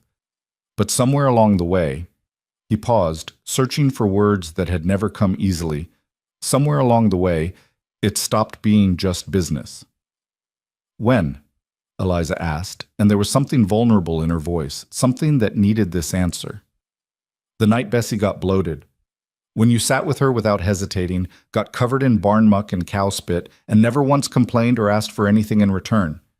I looked at you and thought, this is someone I could build a life with. Not just coexist with, but actually build something real and lasting." He met her eyes across the firelight. "And then the children arrived, and you fought for them without calculating the cost, and I knew—" He stopped, the words catching in his throat. "Knew what?" Eliza's voice was barely a whisper. "Knew that I'd fallen in love with you, Somewhere between the chapel steps and the courtroom, between mending fence and planning strategy, between all the thousand small moments of working together, I fell in love with my wife. The admission felt like stepping off a cliff, terrifying and inevitable. I know that wasn't part of our arrangement. I know you married me for security, not romance. But I can't keep pretending I don't feel it. Eliza was quiet for so long that Caleb began to regret the confession, began calculating how they could continue living together with this knowledge between them. But then she stood, crossed the small space between them, and took his face in her hands. "You beautiful fool," she said, and she was crying and laughing at the same time. "I've been in love with you since the night you taught me to shoot, since you stood behind me, patient and steady, and treated me like someone capable of learning instead of someone who needed protecting. I thought you still wanted the practical arrangement, that love would complicate things you wanted kept simple." "I was wrong about wanting simple," Caleb said, pulling her into his lap, holding her like she was precious and breakable and utterly essential. "Simple is lonely. This messy, complicated, impossible family we've built, this is what I want. This is what I've always wanted, even when I was too stubborn to admit it." Eliza kissed him then, and it was nothing like the perfunctory kiss at their courthouse wedding. This was real, honest, full of all the feeling they'd been carefully not expressing for months. When they finally pulled apart, both breathing hard, both smiling like fools, the future looked entirely different than it had an hour before. "So we're really doing this?" Eliza asked. "Making this a real marriage, not just a legal one?" "We've been making it real since the day you arrived," Caleb said. "We're just finally admitting it." They stayed up long after the fire died, talking in whispers about everything they'd been too careful to discuss before. About expanding the house, about the children's education, about the life they wanted to build together. About maybe, someday, giving Rose the siblings she'd so tentatively hoped for. "Not immediately," Eliza said, her head resting on Caleb's shoulder. "The children need time to feel secure, to know they're not being replaced or forgotten." "Agreed, but someday?" "Someday," she confirmed, and the promise felt like another piece of their future clicking into place. The next morning, they woke to find Noah already outside, examining the house's structure with the critical eye of someone planning improvements. Rose sat on the porch steps, feeding chickens and talking to them in the solemn, one-sided conversations she'd perfected. "The foundation's solid," Noah announced when Caleb emerged. "But we could extend this side, add 2 proper bedrooms. I've been thinking about the design. If we use logs from that stand of timber you mentioned, cut and season them properly, we could have it done before winter." "That's ambitious," Caleb said, impressed by the boy's knowledge. "Where'd you learn building design?" "Books, mostly. Before the Millers, I was at an orphanage that had a library. The headmaster there believed in education, thought even orphans deserved to know things." Noah's expression softened with memory. "He taught me to read blueprints, basic mathematics, how structures work. Said a man who could build would never lack for work. Smart man. He died when I was 7. That's when Rose and I got sent to the Millers." The boy's jaw tightened. "I tried to keep learning, tried to remember what he taught, but the Millers said education was wasted on indentured labor. They burned my books." The casual cruelty of it stole Caleb's breath. "We'll get you new books, whatever subjects you want to study. And if you want to learn building, I'll teach you everything I know." Noah looked up, something fierce and grateful shining in his eyes. "Really? Really, you're my son now. Sons should learn their father's trade." The word felt strange in Caleb's mouth, father, but also right in ways he was still learning to accept. They started planning immediately, sketching designs in the dirt with sticks, discussing materials and timeline, and how to balance the building project with the regular work of maintaining the homestead. Noah absorbed every piece of information like he was storing it against future scarcity, his quick mind cataloging techniques and principles. Eliza emerged an hour later with Rose, both of them carrying baskets for gathering eggs and vegetables. The garden had thrived in their absence. The plants Eliza had carefully tended before Helena, now heavy with produce that needed harvesting before frost arrived. "Rose wants to learn cooking," Eliza announced. "I thought we'd start with preserving. canning vegetables, making jam from those wild berries by the creek. I can help with that, Rose said eagerly. Mrs. Miller never let me in the kitchen except to scrub floors, but I watch sometimes. I know how things work. Then you'll be my assistant, Eliza said, and the little girl beamed like she'd been given a crown. The day passed in the comfortable rhythm of work, each person finding their place in the household's functioning. Noah helped Caleb repair fence line while discussing building plans. Rose stayed with Eliza, learning to sort vegetables and prepare them for canning. They all came together at midday for lunch, then separated again to their tasks, the pattern of family life establishing itself naturally. That evening, as they sat down to dinner, a rider appeared on the ridge. Caleb's hand moved automatically to the rifle, old instincts rising despite the court victory. But Eliza touched his arm, staying the movement. "Wait," she said. "Look at how he's approaching. That's not aggressive." She was right. The rider descended slowly, hands visible, stopping a respectful distance from the house. As he drew closer, Caleb recognized Tom Brennan, looking trail-worn and serious. "Whitaker," Brennan called, "got news. You'll want to hear this." Caleb walked out to meet him, Eliza close behind. "What kind of news?" "The good kind, mostly. Judge Blackwell's investigation into the Miller farm turned up evidence of abuse involving 6 other children, past and present. Joseph Miller and his son have been arrested, facing criminal charges. The children who survived are being placed with families willing to take them, and the territorial governor has ordered a review of all indenture contracts to prevent similar situations." Relief and vindication warred in Caleb's chest. "That's because of our case?" "Directly because of it. Your willingness to fight, to make noise, to refuse the easy path. It gave other people courage to speak up. You started something bigger than just saving Noah and Rose. You might have changed the whole system." "We didn't do it to change systems," Eliza said quietly. "We did it because those children needed help." "I know. That's what makes it matter." Brennan shifted in his saddle. "There's more. Marcus Cartwright has left the territory. Turns out his finances weren't as solid as he pretended.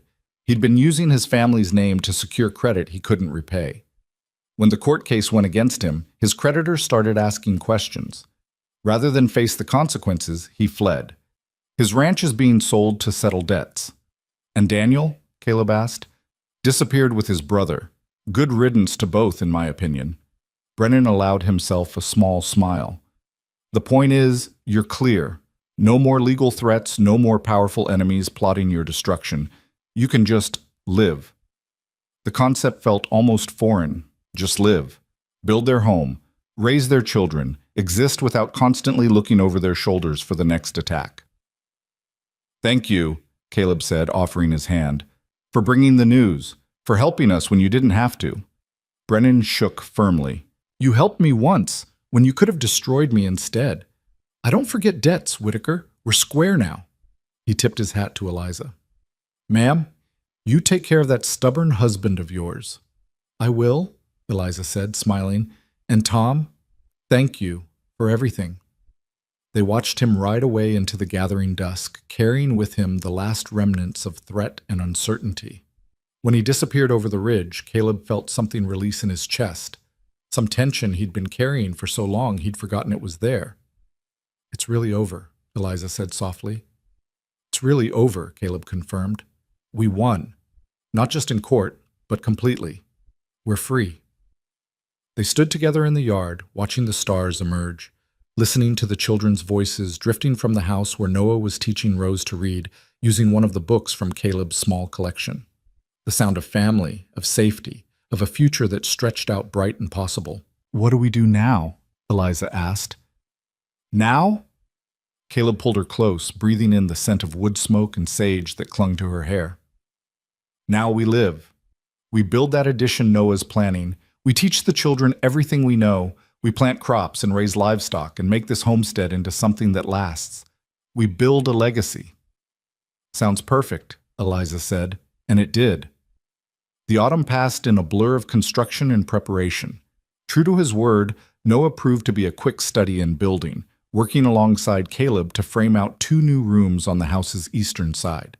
The boy had an instinct for structure, understanding how weight distributed and where support needed strengthening. Rose helped Eliza with the endless work of preserving the harvest, learning to can vegetables and fruit, to dry herbs and cure meat, to prepare the stores that would carry them through winter. She sang while she worked, her voice growing stronger with each passing day, the silence of trauma gradually giving way to the sound of healing. By the time the first snow fell, the addition was complete. 2 bedrooms with real doors and real windows, one for Noah and one for Rose, each child having private space for the first time in their lives. They'd furnished the rooms simply: beds that Caleb built, quilts that Eliza sewed, small personal touches that transformed empty space into refuge. Noah had cried when he saw his room, unable to quite believe it was real and his and permanent.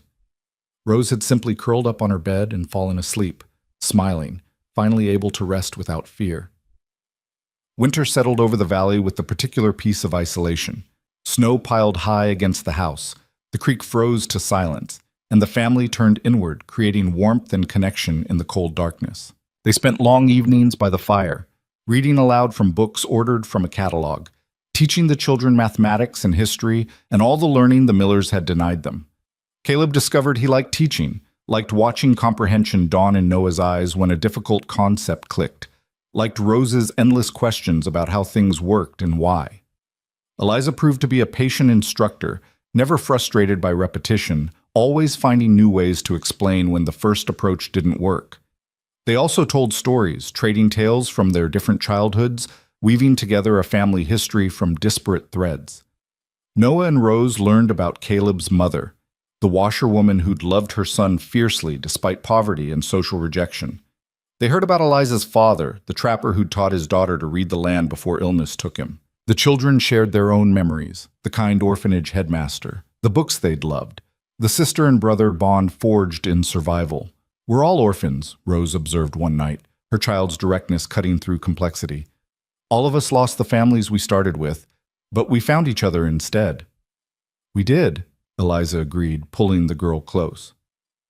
"And maybe that's better. We chose each other. We fought for each other. That makes us family in ways that go deeper than just blood." Christmas came, and they celebrated simply. Small gifts made by hand, a special meal prepared together, songs sung in the firelight. Noah had carved a small horse for Rose from scrap wood, spent weeks perfecting it in secret.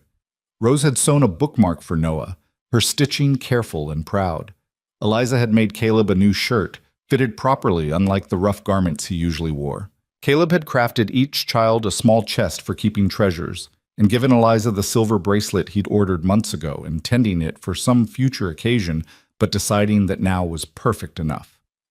"It's too much," Eliza protested, but she was smiling, already putting it on. "It's exactly right," Caleb corrected. "You're my wife. You deserve beautiful things." They kissed in front of the children for the first time, and instead of embarrassment or discomfort, Noah and Rose exchanged satisfied looks, like they'd been waiting for the adults to catch up to what everyone else already knew. Spring arrived like a promise kept, the snow melting to reveal land ready for new growth. They planted the garden together, all 4 of them working the soil, arguing good-naturedly about spacing and placement and which crops to prioritize. Noah had ideas about crop rotation and soil management gleaned from his reading. Rose insisted they needed more flowers, not for eating but for beauty, and Eliza supported her completely. "A home needs beauty," she said firmly, "not just function. Beauty feeds something in us that's just as important as our stomachs." So they planted flowers alongside the vegetables, wildflower seeds collected from the meadow, bulbs ordered from a catalog, small touches of color that would bloom through summer. The cattle had multiplied over winter, 3 new calves born healthy and strong. The chickens were laying well, the pigs had farrowed, and the homestead was prospering in ways that exceeded mere survival. They were building wealth, slowly and steadily, creating security that would last. In May, a letter arrived from Marcus Reed, forwarded through the Patience Post Office. Judge Blackwell had finalized their adoption of Noah and Rose, the paperwork complete and legally binding. The children were officially Whitakers now, their future secured by more than just hope and determination. "Does this mean no one can take us away?" Rose asked when they shared the news. "No one," Eliza confirmed, You're ours, we're yours, forever, and legally and completely. Rose cried, and this time they were tears of joy, of relief, of a fear finally put to rest. That summer they took a trip to Patience together, the first time since the courthouse battle. The town had changed, or perhaps they had changed, or perhaps both were true. People who'd once looked at them with judgment now offered respectful greetings. Mrs. Hadley actually nodded to Eliza, a grudging acknowledgement that might someday become actual civility. They visited Reverend Stone, who blessed their family with genuine warmth and offered to perform a renewal of vows if they wanted a church ceremony to replace their rushed courthouse marriage. "We'll think about it," Caleb said, though he was already thinking yes, already imagining Eliza in a real wedding dress with the children standing witness, making official in the eyes of heaven what was already true in every way that mattered. They shopped for supplies, both practical and frivolous. Books for Noah, fabric for Rose's first store-bought dress, coffee and sugar, and all the small luxuries that made life more than just survival. They ate at the hotel, a celebration meal that the children approached with wide-eyed wonder, unused to being served instead of serving. On the ride home, as the valley opened before them in the slanting evening light, Caleb felt a completeness he'd never expected to experience. His wife beside him, his children chattering behind, his land waiting to welcome them. It was everything he'd never let himself want, everything he'd convinced himself he didn't need. "Happy?" Eliza asked, reading his expression. "Happy," he confirmed, "more than I knew how to be." 2 years passed in the rhythm of seasons, each one building on the last. The homestead prospered, the children grew, and the family that had started as strangers became something unshakable. Noah shot up 6 inches, his voice deepening, his shoulders broadening with work and good food. Rose transformed from a frightened waif into a confident girl who could out-argue her brother and wasn't afraid to try anything once. Caleb taught them both to ride, to shoot, to read the weather and the land. Eliza taught them letters and numbers, sewing and cooking, all the practical arts that turned survival into living. Together, they taught the children that family meant showing up, working hard, and refusing to give up even when things got difficult. In the spring of their 3rd year together, Eliza discovered she was pregnant. She told Caleb first, late at night when the children were asleep, her hand pressed to her still flat stomach. "I think Rose is going to get her wish." About siblings. Caleb's response was wordless, just pulling her close and holding her like she was the most precious thing in his world, which she was. When he could finally speak, his voice was rough with emotion. "Are you happy about it?" "Terrified," Eliza admitted. "But yes, happy." "You?" "Same," Caleb said, and it was true. The thought of bringing a child into the world, of being responsible for someone from their first breath, it was terrifying. But also right. Also the natural continuation of everything they'd been building. They told the children the next morning, and Rose's shriek of joy probably carried to the next valley. Noah tried to maintain teenage dignity but failed completely, grinning so wide his face looked like it might split. "A baby," Rose breathed, wonder and possessiveness mixing in equal measure. "Our baby. I'm going to teach them everything." "We're going to teach them everything," Noah corrected, already taking his role as big brother seriously. The pregnancy progressed through summer and into fall, Eliza blooming despite the discomfort, radiating a joy that transformed everything around her. They prepared carefully, Caleb building a cradle from wood he'd saved for something special, Eliza sewing tiny clothes, the children arguing about names and making elaborate plans for the baby's future. Winter arrived again, and with it, the baby. She was born on a night when snow fell thick and silent.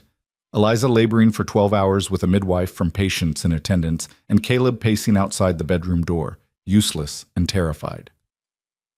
Noah and Rose waited in the main room, too anxious to sleep, holding hands and whispering prayers neither was sure they believed in. When the baby's first cry pierced the night, Caleb felt something in his chest crack open, some last defended territory surrendering to love. "You have a daughter," the midwife announced, opening the door. "Healthy, strong-lunged, and already angry about being born into winter. Your wife did beautifully." Caleb entered to find Eliza propped up on pillows, exhausted and radiant, holding a tiny bundle that was making impressively loud noises for something weighing less than 8 pounds. "Say hello to your daughter," Eliza said, her smile brilliant despite her weariness.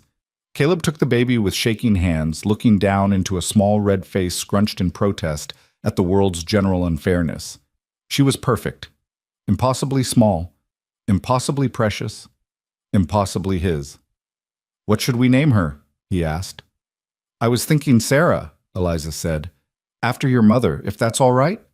Caleb couldn't speak past the lump in his throat, just nodded and held his daughter closer, silently introducing her to the grandmother she'd never meet, but whose strength and love had made all of this possible. Noah and Rose were allowed in after a few minutes, both approaching the baby with reverence bordering on awe. "She's so small," Rose whispered, reaching out one careful finger to touch the baby's hand. "We were never this small." "Everyone starts small," Eliza said, "and everyone needs family to help them grow. Sarah's lucky. She has 2 amazing siblings to look after her." "We'll protect her," Noah said fiercely, something of his old vigilance returning but transformed into something healthier. "No one will ever hurt her, I promise." They stayed up through the night, taking turns holding Sarah, watching her sleep, marveling at the miracle of new life. When dawn finally broke over the valley, painting the snow-covered world in shades of rose and gold, they were still gathered together, 2 parents and 3 children, a family that had been forged in desperation and transformed by choice into something unbreakable. Sarah grew through the winter, thriving despite the cold, somehow always warm in the center of so much love. Rose appointed herself chief caretaker, refusing to be separated from the baby for more than necessary moments. Noah proved surprisingly adept at soothing Sarah when she fussed, his low voice and gentle rocking having almost magical calming properties. Caleb watched his family with a contentment that still occasionally startled him. 4 years ago, he'd been alone, convinced he preferred it that way, building walls instead of relationships. Now his house overflowed with voices and laughter, with the complicated messiness of people who cared about each other enough to argue and forgive and keep showing up. "What are you thinking?" Eliza asked one evening, finding him at the window, Sarah asleep against his shoulder. "That I was wrong," Caleb said simply. "About everything. About wanting to be alone. About walls keeping me safe. About not needing anyone. I was wrong, and I'm grateful I was." "What changed?" Eliza leaned against him, completing the picture, mother, father, child, together in the house they'd built. "You," Caleb said, "standing on those chapel steps, refusing to break even when the world wanted you to. You showed me what strength actually looks like. Not isolation, but connection. Not walls, but bridges. Not protecting yourself from pain, but choosing to love anyway, even when love is risky." "We chose well," Eliza said softly. "That day outside the chapel, when we chose each other, we chose so well." "We did," Caleb agreed, pressing a kiss to her temple, careful not to wake the baby. "We really did." 5 years after that desperate marriage outside a small chapel, the Whitaker homestead had become something remarkable. The house had grown to accommodate their expanding family, the land had prospered under their careful stewardship, and their reputation had spread through the territory as people who kept their word and helped their neighbors. Noah, now 13, had become Caleb's right hand, capable of running the ranch largely on his own. He'd developed a particular gift for animal husbandry, understanding livestock in ways that exceeded mere knowledge. He'd also started courting the schoolteacher's daughter, a smart girl who appreciated his quiet strength and wasn't intimidated by his past. Rose, 11, had discovered a talent for business, keeping meticulous records of their production and sales, finding markets for their goods that Caleb never would have considered. She'd also become Sarah's fiercest protector and favorite playmate, the 2 girls inseparable despite their age difference. Sarah herself, now 4, was growing into a force of nature, fearless, curious, absolutely certain she could do anything her older siblings could do. She followed Noah around the ranch, mimicking his work. She helped Rose with calculations, her quick mind already showing signs of the intelligence she'd inherited from both parents. On a warm summer evening, the 5 of them sat on the porch watching the sun set over their valley. The day's work complete, the land quiet and peaceful around them. Tell us the story again, Sarah demanded, climbing into Caleb's lap.